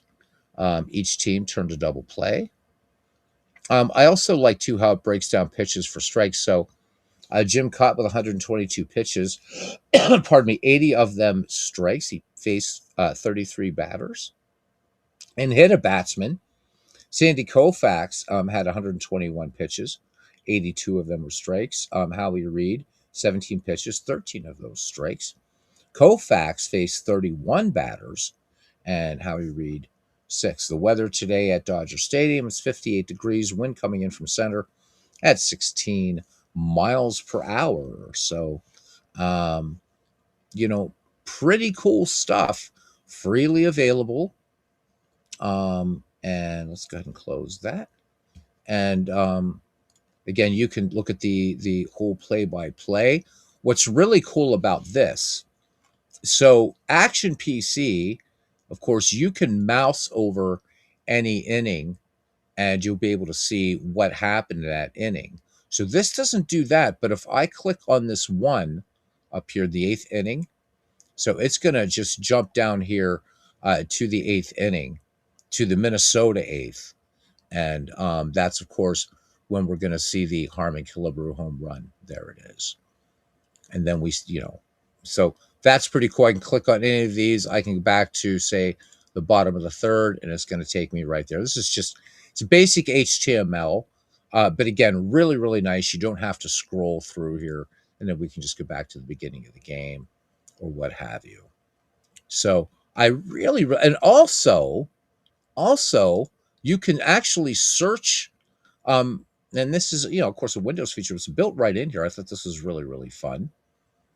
So we can just do a find. So let's just say uh, Killabrew, and we'll let it see. It's gonna do all matches, and so we can see, right? We keep going next, right? You're gonna see every play every time. If you were just tracking a player, every time that Killabrew's mentioned, you can see he's highlighted there. So nice job on that too. Let's go back to the game, or to the duh top of the first inning. Um, I do really, um, you know, I do highly recommend. I mean, it's just going to take up some room in your hard drive. That's it. So if anybody's interested, I'll show you really quickly how to set up a season replay. It's very, very, very, very easy. Let's go back to main. Let's do a new association, and let's do I don't know. I don't want to go back too far in time here. Let's do 1968. Okay. And we're going to do auto transactions. So we're going to turn auto transactions on. I'm not going to use finances. I never am interested in that. So we're going to click next. So you do have to pick your human owned team, but you don't have to stay with that team. So, but I'm going to go ahead and I'm going to take the Cardinals. And I'm just going to leave the association name as SBB 1968, but I can change this to, 1968. Well, I'll just do it. 1968 replay. Okay. And we will click next. All right. So we don't want to use the DH. Do want player photos. Injuries are going to be turned on. A number of games, it's kind of hard coded in there. And you can set fatigue based on either playing time or make it age based. Okay. And it's going to default. So some of these things are going to grade out. So there's certain, like, you can't do what ifs in this particular game, like the way you can in others. So you are locked into a 4-man rotation. That's what they did there. All right. So 1960, let's click next. And it's going to import 1968. Yeah, there is, Aaron. You have to go through the options. I'll have to try to explain it to you. You can have continue. It's in game. You just turn it off. All right. So it's importing players, ratings, all that stuff. So we'll give it a moment to do that. But yeah, Aaron, I just paused it by not clicking to continue. So you can play this. So that's the other thing that doesn't work well either, even in action PC baseball, is the continuous play-by-play. Out of the park, it's decent, but I really, for me, I like you like to have control. So I just got to give this a moment again. So again, unlike in Pure Sim, it's Big Brother. You cannot do a draft league in this thing. That's not what this is for. So no draft leagues, no custom leagues, anything like that. You're either going to do a historical replay, play 2 teams from baseball history against one another, or create a fictional baseball universe that uses fictional players. Unlike Out of the Park baseball, where you can create fictional that has real players, aka the Michael McGreevy League. Okay. So let's just give it a minute here. And again, the quick load functions um, as whatever the association was that you last played. When you quick load it, that's the one that's going to come up. So I don't know. I mean, I think that I know that there's a lot of guys right now that are doing. I know Mike Silva comes to mind. Well, Ken Castro obviously, but he's doing a lot of all of his on cards and dice. So now it's doing the ratings. By the way, it's why it's just taking so long. It's not just bringing in raw stats. But let's just give it a second here. But I know that like Mike Silva is doing like kind of a multi-engine thing in I think it's a 1987 replay, and we're in a 1987 replay. So now it's going to populate the rosters, and it's pretty quick. And boom, boom, boom, boom, boom. And there's Ty Cobb back there, by the way. It'll randomize those pictures back there. And but yeah, I mean, I really like it. So it's going to do spring training. You have to, and it's importing the ballparks right now. And there we go. So, nice thing that this game has is it's called SBN. So in Pearson baseball, it was PSPN. Basically, right? It's just kind of like, so down here you've got like Baseball Digest preseason dream team, and it's going to give you just 9 players from both leagues. So it's selecting Johnny Bench, Ernie Banks, Tommy Helms, Doug Rader, Luis Aparicio, Frank Howard, Vic Davalillo, and Hank Aaron, and then the teams that they're from. The most feared hitters list. It's going to show you. So every week as you're playing this game, you're going to get different articles in this SBN. So this is issue 1 in April 1968. So preseason power rankings. Detroit is number 1. My Cardinals are number 3. Cincinnati is at number 4. How about that? Pretty cool. The Buccos at number 7. So one thing you will have to note, though, is some of the things that are in blue are not clickable. Some are. Players are always clickable. So even from here, we can look at Bob Gibson right now. We have no season stats for him or anything. But again, if we go to real stats, we can see that we are in 1968. That's nice to remember. Here's the edit player. So we can edit. This is where you're going to change the picture file for Bob Gibson. It has say name. I don't have the narrator turned on, but you can certainly do that. So, but if you want to, up or down look, you can, his ratings, you can change stuff, movement, command, control, velocity, stamina, hold, durability, endurance, potential, contact, strength, eye, discipline, speed, intelligence, butting, sack bunt, hands, agility, arm, accuracy, and then what he values, and then these 4 kind of the leadership ethics. So there's a lot you can do here. Control stats based upon 600 at bats. You can sort of all go through that and do once you want. You can change his role up here if you want, and all that kind of stuff, right? Okay. I can move him to any team that I want. So I guess in that way, you could. It would be really a pain in the arse to do it, and you still could only do it with 1 season. All right, but let's go ahead and cancel because I don't want to change anything. Also, again, properly assigned logos. It's a nice looking game. I mean, considering, again, freeware, da da da da da.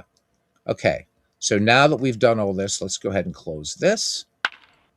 And we are at opening day. We are ready to go.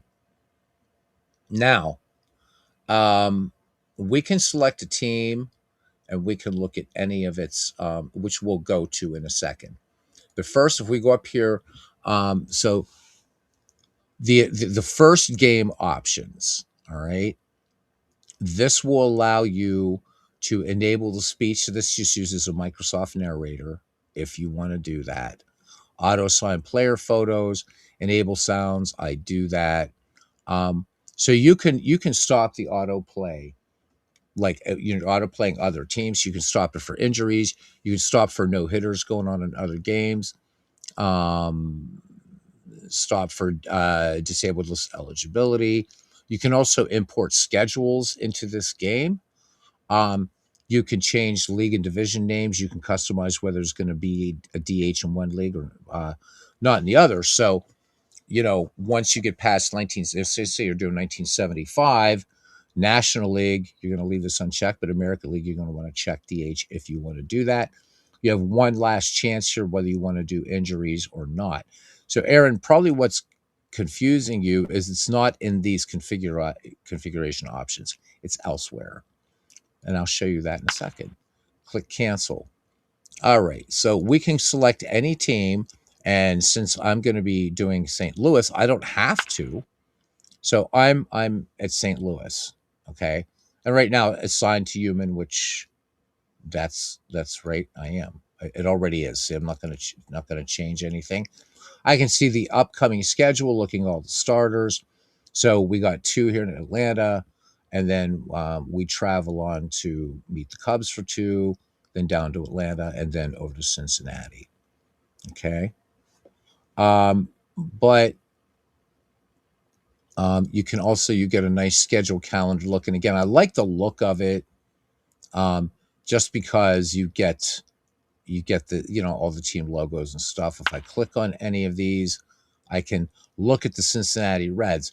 So here, if I wanted to be the Cincinnati Reds, I would just click assign to human, and it says, are you sure you want to take over this team? You'll have to go up ownership of St. Louis. I just click yes, and now I'm the manager, GM, whatever, for the Cincinnati Reds. But I do want to go back to the Cardinals. No offense, they're Reds fans, but now I'm back in charge of the Cardinals. So this is very much, yeah. Aaron Reed says he likes to read the monthly specials. He also says, "Too bad you can't play any spring training games." Yeah, I think the only game that I can't remember if Pure Sim has that option or not. But I know in Out of the Park you can, but you have to like tell it that you want to play spring training games. But Matt, there you go. So again, lots going on here. So we're in the front option. You can look at your graphical depth chart. When you're in your depth chart here, of course, again, you can look at any team. So if we're going to look at who we're going to meet, hopefully in the World Series, let's look at the Tigers. You're going to know it's the Tigers only from here, but it's going to bring up that nice graphic right there. And everybody is where they should be, as this is a straight up replay. Yeah. Yep. Let's go back to Chicago Cubbies. All right. And there we go. Remember down here, just click close. Don't click up here. Okay. So Pure Sim does not. Okay. Thank you, Aaron. It's been a while.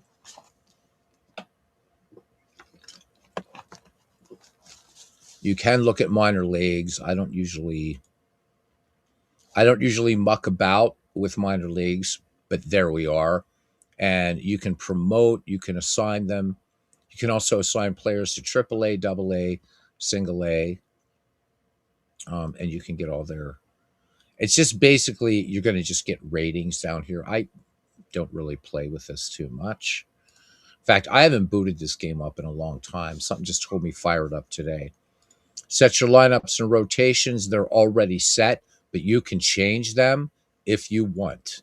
So you can really kind of do all kinds of things there. If you want to see all their stats, um, or their stats and their ratings, of course, all here by hitting that toggle switch. And that's the same for pitchers. Um, you can, again, ask the scout to set up things. You can sign free agents into this. So, but since I have auto transaction mode on, I can't.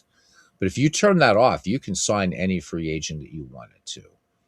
But again, this is really, really, really a replay engine. The other thing, please don't forget, I've been saying in the lower right's the close. On this screen, the close button is going to be up in the upper left. Okay. All right. Anyhow, we've kind of looked at all that. We're not going to have any team stats yet, but it does show team stats. Um, Basically, it bats, hits, doubles, triples, homers, ribbies, walks, strikeouts, on base slugging, OPS, runs, stolen bases, caught stealing, sacks, and total bases. Again, any of these guys here, you can, of course, click on. So we're looking at 1968, and we can click on Ernie Banks, and we've been showing player stuff all night. Okay, so the other thing that I can do is go back to my front office, or I can go to customize manager. So let's let it get to that. So this is where this is directly the same as and we have Katagaki-san. So welcome.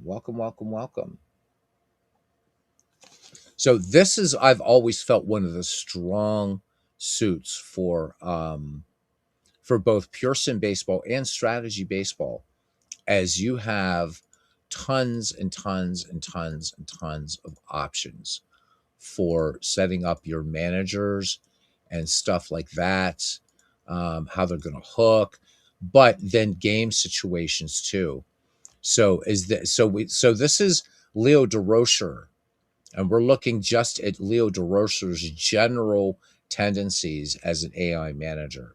So for platooning infield in guard lines, infield in corners, outfield shallow and deep, just general. But then when you go down here into Tide, and you can again just use some basic internal linking, you can see here that's set up. So for 1, 2, if the situation is between innings 1, 2, 3, and it's a tied situation, like the manager profile strategy screen for this game, yeah, it's superb. It's superb. So again, you can change these, but right now this is what the game will say. This is what Leo DeRocher is going to do. Now, if you're ahead by a run in the first 3 innings, you can see that there's a bit of a difference. So let's see what would be a real kind of big one here. I guess he's gonna tend to steal less when ahead by a run, which makes sense, right? Good sound baseball. Ahead by 2 runs, okay, then he's gonna kind of do the same thing. You can kind of see that moving around. So, but now, obviously, because you've got more options, but you're probably saying to yourself, good God, do I want to go through and do all that stuff? No, you don't have to. Because what you can do is down here, click on Import Manager, and you can see there's a crap ton of managers here. Even to the point where if you do want to do a little bit, hey, Eren, you've been missed, my friend. Welcome, our friend from Turkey. Good to see you. And Katagaki-san, I get san. I from here from Japan, it seems.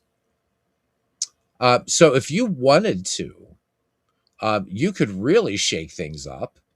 Um, you don't have to bring in a manager from this year. I mean, so I could find him if I wanted to. Like if I wanted, say, Napoleon Lajoie to manage the Chicago Cubs, I could. So these already have pre-built managers, and as you can see, there is just an absolute metric ton. So Danny Murtaugh too busy with the Pirates, so we'd make him do that. So that's cool, and yeah. So the nice thing too, AP, this is manager profile strategy. It's nice because I like the use of color with it. I also just like how I can just say, okay, I want to look at what is this particular manager going to do in the 7th and 8th inning, right? Because this is going to be you're starting to get it. This is crucial stuff. So from very low to very high. What game is this, Erin? You're in our Discord. This is called Strategy Baseball, and this is free, freely available. If you set default, it's gonna zero everything out to average. So I wouldn't suggest you do that. Okay, let's jump back. Would I like to save changes? I would not, because I really didn't make anything. You will see things here like expanded team results, which is really nice. So we see this a lot in the other games, that we play a lot of action PC and out of the park baseball, and Digital Diamond, I'm sure, does this. But for each team, you can see their win loss. Again, we haven't played anything yet. They're Pythagorean, home and away, the record in their last 10 games, and then home record away, park factors, their longest winning streaks, losing streaks, home winning streaks, away streaks, their records broken down by month, which is pretty cool. Their record by runs, so by differential, by runs scored, and their record by runs against, weather related record. So based upon temperature, and then their record versus each team. So again, pretty nice that this will do. Um, Transactions, this is just everybody who's been signed. That's really all that is. We can look at again. We're looking at the Cubs just because we're looking at the Cubs. We can see that. Oh, look at that, Cubs Reds. Aaron, we should play this game here. Cubs Reds, shouldn't we? All right. Down here, you can of course change team colors, and it's really nice color wheels, things like that. We don't really care about that. And I already showed ballpark. Now, maybe another time I'll show how to actually configure ballparks in this game. But it comes so. But one thing you have to remember about this game and about Pure Sim Baseball. Oh, you definitely, yeah, download it and play it, Aaron. We just did game one of a sort of a redo of the 1965 World Series, and Twins won 1-0 in game one. So, guys, remember though that this image of the baseball park is just there as an image, right, for immersion. But when you hit modify park, this is where things happen. So this is where you're going to see the fence heights and the distances. And so in this case right now, we have Wrigley Field up here. Okay. And then up here's a park photo, but we can edit the ballpark. So you can make the ballpark whatever you want it to be, including, its distances from home plate and the height of, right. You can make it domed. But the other thing, there's pre-built parks, but you can also import park data. So I know I'm showing a lot of what I showed before, but other people are here now, and they might want to see this too. So these are park factors, and there you go. There's a ton of ballparks. You just bring them in. I'm not going to. So let's just go to cancel. All right. And yep, air importing park. Yeah.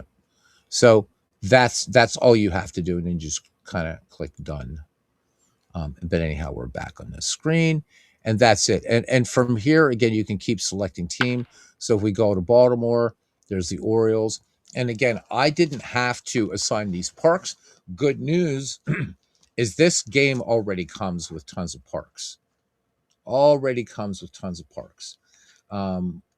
For those of you interested in, people are always interested in player photos. I'm going to bring up something here to show you guys, which is really, really super cool. I like the way this was, yeah, I like the way that this was sort of set up. So we go to Strategy Baseball here in my C drive. And if we go to Source, the Source has all the stuff. So let's look at Faces. And everything is broken down by decades. So 1900s, 10s, 20s, 30s, 40s, 50s, 60s, 70s, 80s, 90s, and then present day. I don't know what the hell's in generic. I think it's just that little silhouette or something.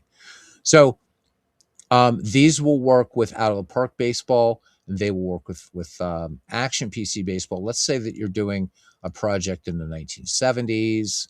So you could just copy these player photos into your right. So it doesn't matter as long, if you're doing something from 1970 to 79 or whatever, but most of the players are in here. And again, whatever is not, you could probably fill in elsewhere. But so the players were included with this. The ballparks are included with this game. So you don't have to worry about looking for ballparks either, I think, which is really, really super cool. And the ballparks are basically just the park factors. Okay. And then I believe the artwork is somewhere else. But again, the actual photos of the ballparks are just to kind of look at. But it's giving you 141 parks, so pretty cool. You're not going to get, there's going to, yeah. So yeah, actually, well, there's Palace of the Fans. So if you're playing some early baseball. There's the Palace of the Fans with its park factors. Forbes Field is in here. Um, Exposition Park, that's the Pirates Park before Forbes. Three Rivers is here. So this game really kind of, you're pretty much hooked up. Your logos are in here. However, you can always add more logos. So it auto assigns logos, but the logos that you're using for Action PC Baseball. This is hey Hfield. Yeah, well, me, I'm kind of the one that will sometimes be on here this late, and the reason I'm late is because Legends Legends had a game in the Legend Sports Universe Baseball League, so watched that and then came on here and been wanting to kind of just revisit this game to remind people it is free and it's in our Discord. Um, Little spin-off. So yeah, I mean, you're always free to add more logos again. So if you and I have like a ton more logos for Action PC Baseball. I just didn't add them in here. I don't play this game a lot, but I do think it's really cool. That said, retro sheet. Let's look at retro sheet. So we're talking about somebody was asking about schedules. Well, guys, another good reason to get this is if you have a game that will import retro sheet schedules, you have all the schedules here from retro sheet already to come with the game from 1903 to 2019. So not too bad, right? So they're not much to look at, but there they are. But that's what the games look for. So pretty cool to have this so you don't have to go out and kind of look for it, right? Okay, I don't know what's what's in here. Let's see. Probably stuff you're not really, I think, going to have to work on or look at. Actually, wait. I'm sorry. This is where the ballpark photos are, and other so in here. There's some different logos like for the World Series and stuff like that. Um, so these are basically game graphics. So yeah, I don't remember where it gets the park photos from. I have no idea.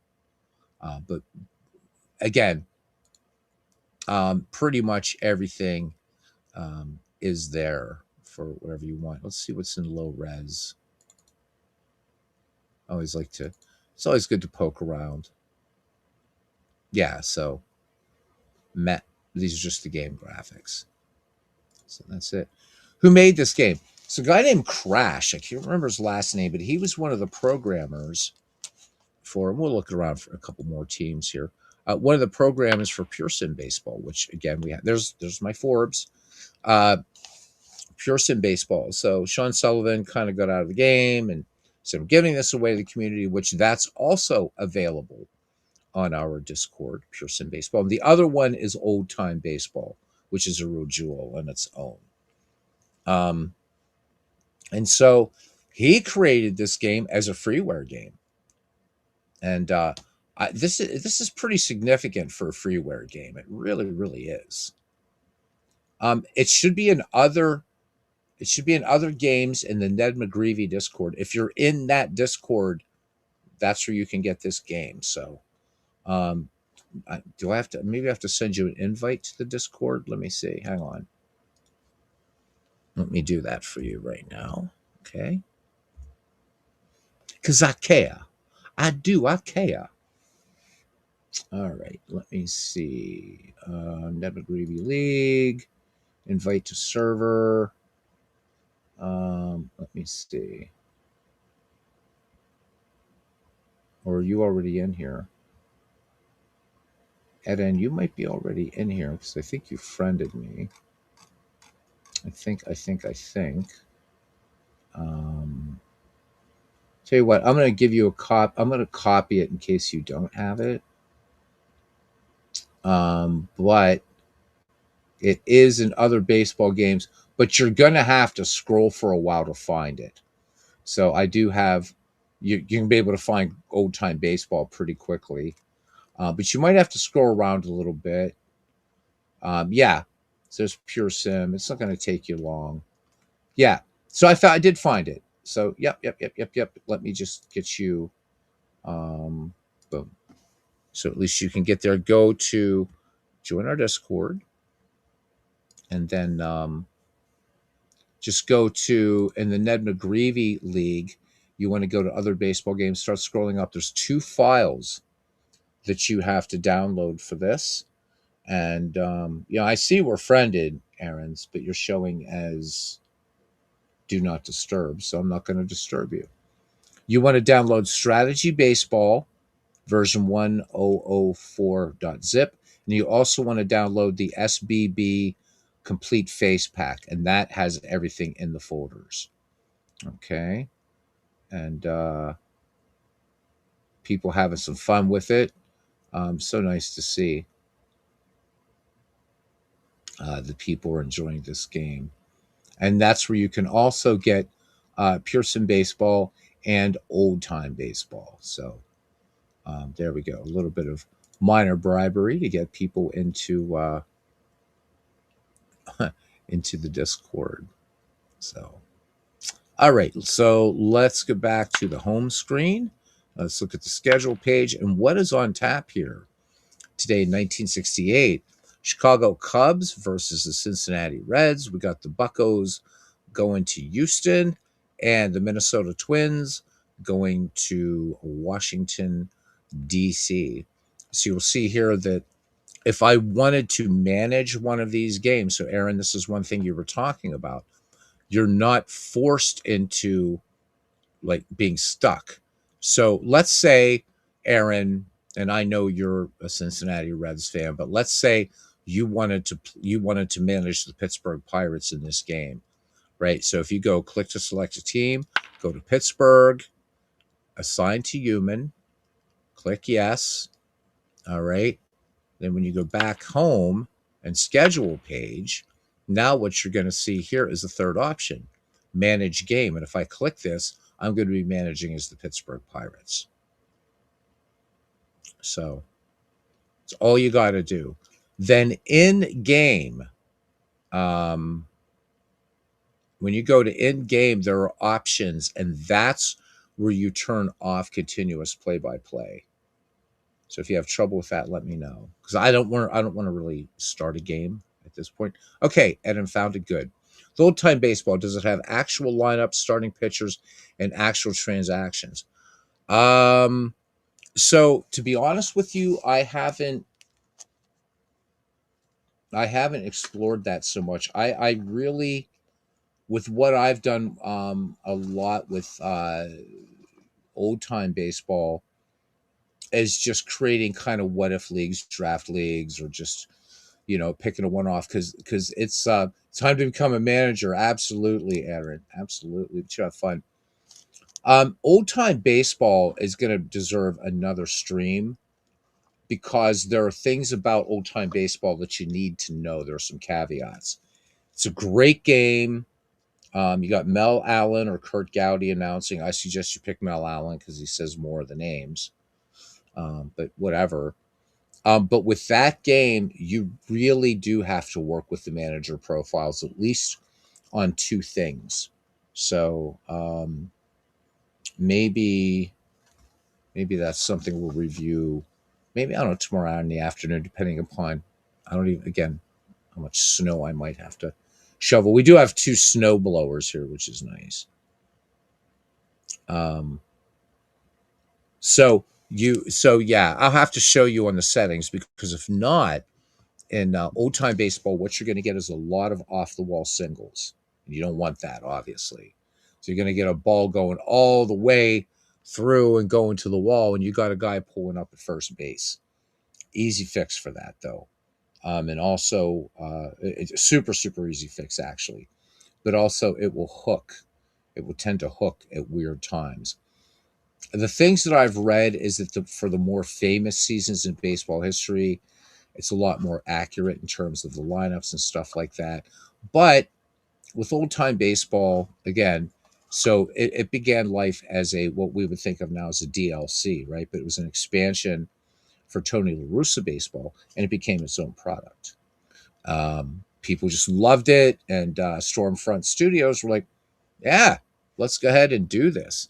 I'm going to get back to the Cardinals here. Let's go back. Let's sell this thing, man. Let's do it and it was great. The packaging was absolutely brilliant. There, now I am back in charge of the St. Louis Cardinals. So, but old time baseball is a nice game, and really glad. I mean, for anybody that, if you want to mess with it without downloading it, just to see if you might like it, you can actually play it on the Internet Archive. And just in case you didn't know that, you can. It's available there. So, but this season, so you saw how easy this was to set up. A season replay, super easy. Does it as easy as any other game. Again, you get a ton of seasons with it.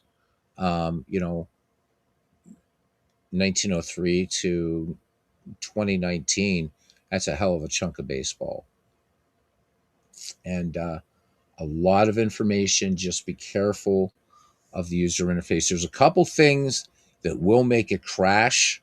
I'll let you figure out what those are. Main is fine, though. And then if we just do quick load, by the way, all right, notice how it's taking us to 1968. But if I go to main and go load association, all right, and let's say we wanted to go back to our game 2 of the 1965 World Series, then I would just kind of just pick it and just go from there. So you can see I have a lot of stuff here that I really should delete. So, in fact, I did something else with 1965. So I have no idea. Is this even it? Let's see. Oh, no. So these are season replays. So if they don't say exhibition, they're season replays. So the one that we've been playing here, I believe, is this one. Yeah, so my team's the Dodgers. And schedule page. So yeah, good. I'm glad I caught that. So again, just to review, folks, load association. If it says exhibition, that means it's just 2 teams. If it doesn't say exhibition, it's a season replay. So we also have 1967 up here. So let's load the 1967 season. And I think I'm managing the Pirates in this one. Yep, managing the Pirates. But again, same thing goes. Select a team, Kansas City, ballpark, and there's a very bizarre. Oh, this is not the Kansas City. It's the Kansas City Athletics. So there's their park. So I don't know where. I forget where it gets the park images. Any other questions about this game? Aaron, I guess what I'll do is I'll show you here in 1967 what you've got to turn off, turn on. Okay. And I'm not really interested in the Atlanta Houston game here, so let's do watch SBN cast. Okay.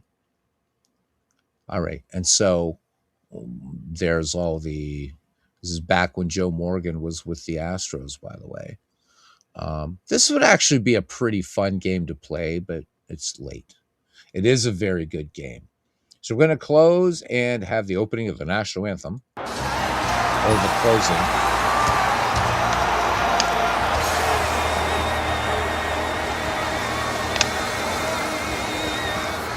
All right. So Aaron, again, not knowing how your software works, if you go into play options,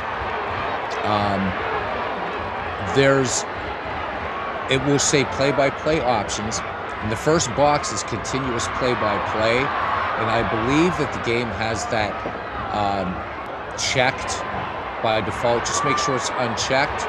Set your play-by-text speed to, probably for you might want to set it to slow, I guess, and then you're good. And this is not going to do anything till I press enter or click. All right, so Jones leading off here. Wilson to deal. We're not going to do the whole game, obviously. Here's a pitch to Mac Jones. 3-2 pitch. And this one Run around to left. Which we got Ron Davis. We got so many Davises here. It's crazy. So fly out to Ron Davis. All right. In there now is Cleet Boyer. And goes down on 2-2. Strike out. And Manny Alou. Here's Felipe Alou with 2 outs. And this one popped high into left field. And back at the track, Davis makes the grab. So, yeah, Aaron, I don't know how to explain to you, except that if your software is reading, like I'll say Atlanta used some visitor team data, home team data. When you hear play options, that's what you want to click on. And then within that box, there's a continuous play-by-play. You've got to uncheck that. I leave my play-by-play speed at normal, but if I would check that right now, this game would just keep playing, which I don't want it to do. I just don't. I don't know how your software works, as I've said. Yeah, it is nice, isn't it, Aaron? And you're going to have to go back and look at a lot of the other things I've shown with this game. It does quite a lot, and it's going to cost you some hard drive space. That's it. That is all. So let's just set this to today and today. But we're going to go ahead and auto-complete this game. We can also look at the box score in progress. Very clean-looking box score. Just remember to hit close at the bottom of almost all the screens. Let's just auto-complete this game because I don't think anybody wants to sit through another 9 innings of me doing a game. And there we go. So, final score on this one. Who were we playing? Oh, Braves and Astros. So the Braves won this one 7-6. Ramon Hernandez gets the win. Dan Schneider with the loss. Clay Carroll gets the save. Player of the game was Cleet Boyer. And then again, we can look at a box score, play-by-play. We already did the A's and Indians. So Kansas City defeats Cleveland 1-0. Blue Moon Rodham gets the win. Sonny Seibert with the loss. Roger Repos is the player of the game.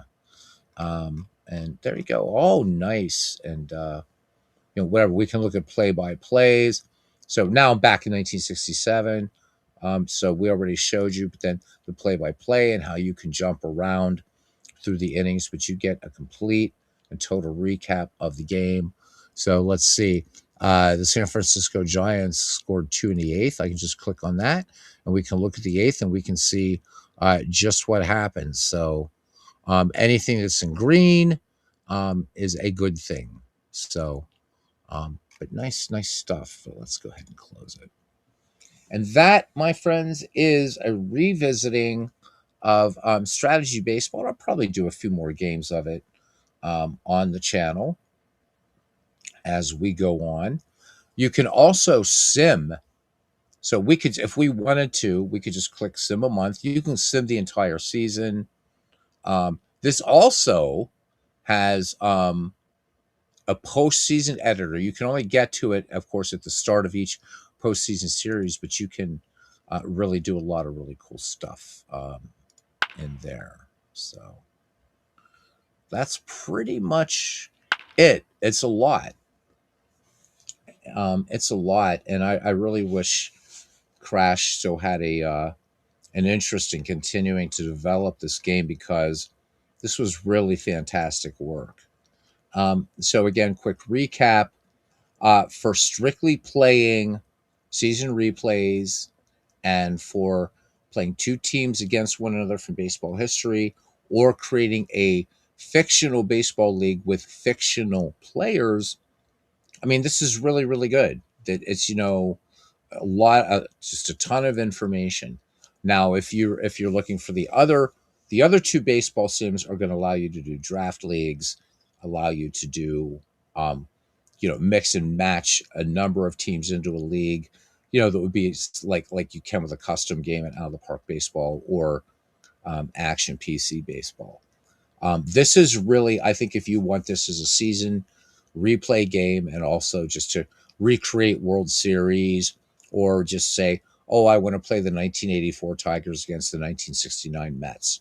Boom, boom, boom, a few mouse clicks, and you're ready to rock and roll.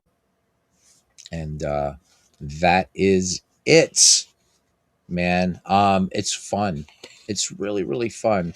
And I'm so glad I found it and or kept it all these years, I should say. Um, it does nice things, man. There's your standings, gives you a run differential, everything we used to look at. Again, one game in, it's not going to mean anything. I'll tell you what, if you guys want to hang out for a minute, we're not going to do a game, but what we are going to do, let's sim a month. Okay, pause, notify me of player. I don't want it to notify me about any damn thing. Okay. So let's just let it go ahead. And it is playing. It's keeping track of things like shutouts and stuff like that, and we can stop the simulation. It's gonna pop up sort of different leader screens too. So Gaylord Perry right now and Jim Bunning leading the league in strikeouts, but now it's going to switch to hits. So it's really nice. So you can sort of watch this play out, and then you can just watch as it's going to just give you different league leaders for things. So you don't feel kind of disconnected from the league that you're playing. And for the three people that just bowled it out, you're missing a fun part now of this. But you'll discover it on your own, and that's cool. I was just really happy that we could, make these available. So my thanks to John DFW for getting these posts or, creating our Discord so I could post these three up. And, it's just, this is really about, wanting people to really be involved, boy, Detroit, Minnesota, a little dogfight there in the American League. And of course, we're in 1967, so we're still dealing with just that. Just the two leagues, which is fine.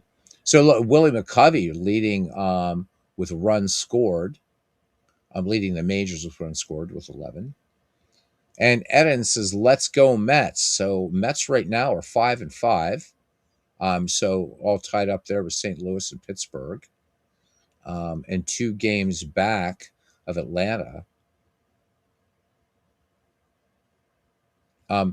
So I will say that the fastest unattended replay game that I've ever played is Baseball for Windows. It's fast. This would have already been done. But I like that this gives you things to look at and gives you just because you get it's nice to watch the standings, but it's also great to say, okay, who's doing what? The old league system was better. Why I appreciate it, Aaron, because I like and I know the owners argue it's more money having the championship series and that and da da da da da. But what I liked about, and this is of course beyond that, but when you go back to pre-expansion, you just had 16 teams, 8 in the American League, 8 in the National League. The best 2 teams met in the World Series, and I think that's what made it great, and that's not always the case. So you can see down there the scores are going. It's also going to track your team down here, which is kind of neat what they're doing. So while you're seeing the scores here, you can kind of see what you're doing. So like we just won against 11-3 against LA.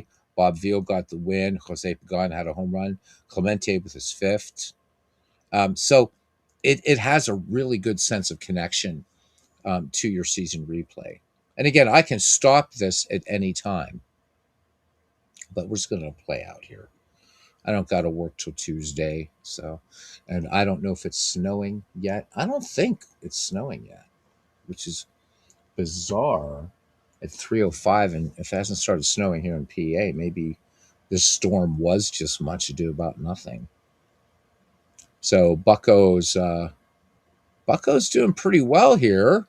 got some wins. We're 11-13, but things are starting to shake out the way they are. But look at Minnesota now. What's surprising is to see the Yankees gain back. The Yankees weren't so good in the late '60s. So, but wow, Detroit has fallen to 8-13. Now jumping up. Well, yeah. So Minnesota now in first place in the American League. Giants have been holding steady, but a dogfight with the Atlanta Braves. Now the Braves back in first, a half game up. So it's pretty exciting. All right, there we go. So now we are up to May 12th. So we can start now looking at some interesting stuff if we want to. So we can look at player stats at this point. Okay. So average. So let's see who's leading in home runs right now. Uh, and we just want to pick National League because that's really what I'm interested in since I'm managing the Pirates here. So Roberto Clemente right now, 7 home runs. League leader tied 3. Willie Mays, Hank Aaron, and the Toy Cannon, Jimmy Wynn, each with 10 home runs thus far. But I got 3, although, again, Mazeroski ain't going to stay. But Clemente with 7 home runs, Stargell with 5, Ernie Banks with 4. Let me see. Do we got any New York Metropolitans leading the league in homers? Are they hitting home runs yet? Tommy Davis. He's down there with Willie Stargell at 5. Let's see, batting average right now, 2 buckos, man, and Don Clendenin also. But Roberto Clemente and Matty Alou, pretty nice. Who's leading in RBI? Jimmy Wynn. And again, we're just doing National League, but you can sort by National League, American League, both. Runs scored, hits, doubles, triples. Let's see, who's the speed demon? Joe Morgan. But Maury Wills, Pittsburgh Pirates. I got a pretty good team here. Clemente leading in hits. But you can also not only that, but you can go to career totals, but you just want to look at current season, really. Let's go to pitching leaders. And again, at ER rate now, Joe Gibbon, who's leading in wins right now. Well, it's Joe Negro, Don Caldwell, and Bob Veal. Let's see who's mowing them down. Jim Bunning with 68 strikeouts right now. Shutouts. So shutouts this early in the season, meh. Don Caldwell, Don Drysdale, Bob Veal, Mel Queen. So you can look at things like run support in this thing, which is cool. Hits per 9 innings pitched, walks, strikeouts per 9 innings, and then the strikeout to walk ratio is in here. WHIP, and then fielding independent pitching. Now you also have, for those who wonder, you have sortable batting as well.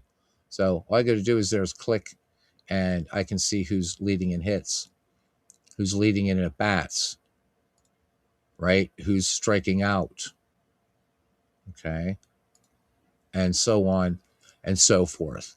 Team batting. And your team is going to be highlighted. So you're going to have breakfast. Thanks for streaming. All right, you're very welcome, Adam. Thank you. For the hardcores hanging in here, show a couple more things, and then I'm going to get out of here too. So I really, really like this, just being able to look at team batting at a glance. A lot of people really just want to see where your team is. And you can see these are sortable. So look at this, right? So, okay, you're saying, okay, I have 21, but maybe pretty easy to see that Atlanta has 35 and San Francisco has 34 home runs in their team, but a lot better to do it that way. And then you can see, all right, well, I can see that my Pittsburgh Pirates here are 5th, as are a lot of people, so no surprise here yet. But where are we in runs? All right, not bad. Not bad, not bad. Runs per game. Pittsburgh not jumping around too much there. Now we're leading in batting average, though. leading the National League in batting average. So nice, right? The all-time great leaders. I have no idea what this does. This might be one of the things that. Oh, there we go. So this just does what it does. This is the all-time great leaders and like pretty much everything. And you can go down there. So nice little kind of baseball record book if you want to do that. Let's go to the Pittsburgh front office and we can look at team reports. As you can see there, scouting. So you have scouting reports in this game. All right. And again, so these are using real players. Looking at our outfielders here, he's among the top 5. Matty Lou's an all-star. Manny Mota's above average. Stargell was a top 5. 2 of these guys are wastes of time. Whatever. Bob Roberts is going to serve as kind of, minor league baseball filler. While we know Robertson eventually is going to come to the majors. Clendenin playing off the bench. And then you have some of the guys that are down here in the minors and what have you. So you can look at sort of, here's the expanded team results that we can have. So right now my Pirates are 14-14, but their Pythagorean record 16-12. We are 11-7 at home, 3-7 on the road. We are 5-5 in our last 10 games, but away we are 3-7. Park factor is 90. So again, you guys know 100 is a neutral park. If it's below 100, it's a pitcher's park. If it's above, it's a hitter's park, which they're playing at Forbes Field, which was not a hitter's park. No hitter was ever thrown at Forbes, as you know. So we have our longest winning streak, also longest losing streak. Really gets in to what we're doing here. So we were 8-9 in April, but 6-5 in May. But home and road. So we're doing a little better on the road now, but we're just in the middle of May. We can also just lots of stuff here. We can look at what's coming up here. And our next game is going to be against the Atlanta Braves. But for any past game, we can view the box score. So yeah, this is a super nice game. But again, for those of you that don't want to download it, then don't.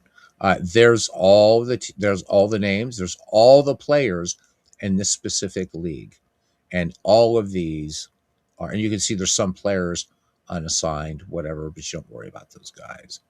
But you can just go ahead and you click on Dick Dietz, look at whatever. Now we can also, right? Because before, right, we couldn't look at season stats because we were just playing an exhibition. But now we can see how each individual player is doing, which is kind of cool. And you can compare those stats to relief, but we can see how he's doing, how Dick Dietz is hitting versus lefties versus righties, home, away his last 7 days, how he's doing with runners in scoring position, and how he's done in April and May. And he has yet to homer. So, and then you can, of course, look at his real life stats. And this is matching up pretty nicely. As you can see, he only played in 56 games in 1967 with 120 at bats. So nice, right? All right. Hey, we still got 9 people hanging out here. So 9 people hanging out. That's some hardcore folk here. Everything is in alphabetical order. What I really wish he would have added, because there is a search function in the game box score. It would be really nice to have a search function here. So instead, you're going to have to just kind of scroll to find, let's say, for me, in my instance, Roberto Clemente. And let's see what his season stats look like. Pretty damned respectable, I'd say. So, pretty cool, huh? Pretty cool. So let's see his home runs. He's hitting righties better than lefties. Yeah. You got runs plus RBIs divided by at bats. So you even have sabermetrics in here. So you have traditional stats at the top, and then you've got WAR, WOBA. What else do we got here? Raw at bats, home runs divided by home runs. Um, all this runs created per 27, and so on and so forth. So for you sabermetric folks, there you go. It's going to track all of this stuff. Now, this has nothing to do with the real life stats. And then again, you can go to Baseball Reference or Google. I don't think there's any achievements here yet. So, so here's a nice difference too. So when we look at real life stats, we're looking at Clemente's entire career. So we see that, yeah, his final season, 1972, right? And there is exactly 3,000 hits. But his career stats. So you guys know I've shown you before in Out of the Park Baseball that let's say you're doing a 1986 replay. Well, when you're looking through the league history, it's going to just go up to 1985. Well, this kind of does the same thing for the players. So we can look at this would be like if you were back in 1967 and you bought a pack of baseball cards and you looked in the back. Here, this is what you would see. 1967 doesn't exist yet, so pretty cool at keeping things kind of in you know. So there we go. He was that. This is not obviously not historically accurate. It's treating this as he's a draft, but we know, of course, that Clemente, his rookie year was 1955. But yeah, I'm not going to edit him at all. You can promote and demote. So I could send him down to the minors if I wanted. I'd be nuts, but I could do that if I wanted to. I could look at Clemente's game log. Look at this. Look at this, man. So you can look at his entire game log. So let's see. He didn't have any multi-homer games, though. He had one that was a triple. So we could just look at the box score for that game. And so we lost this one against the Cubbies 2-1. But we look down here, and there's Roberto Clemente with a triple.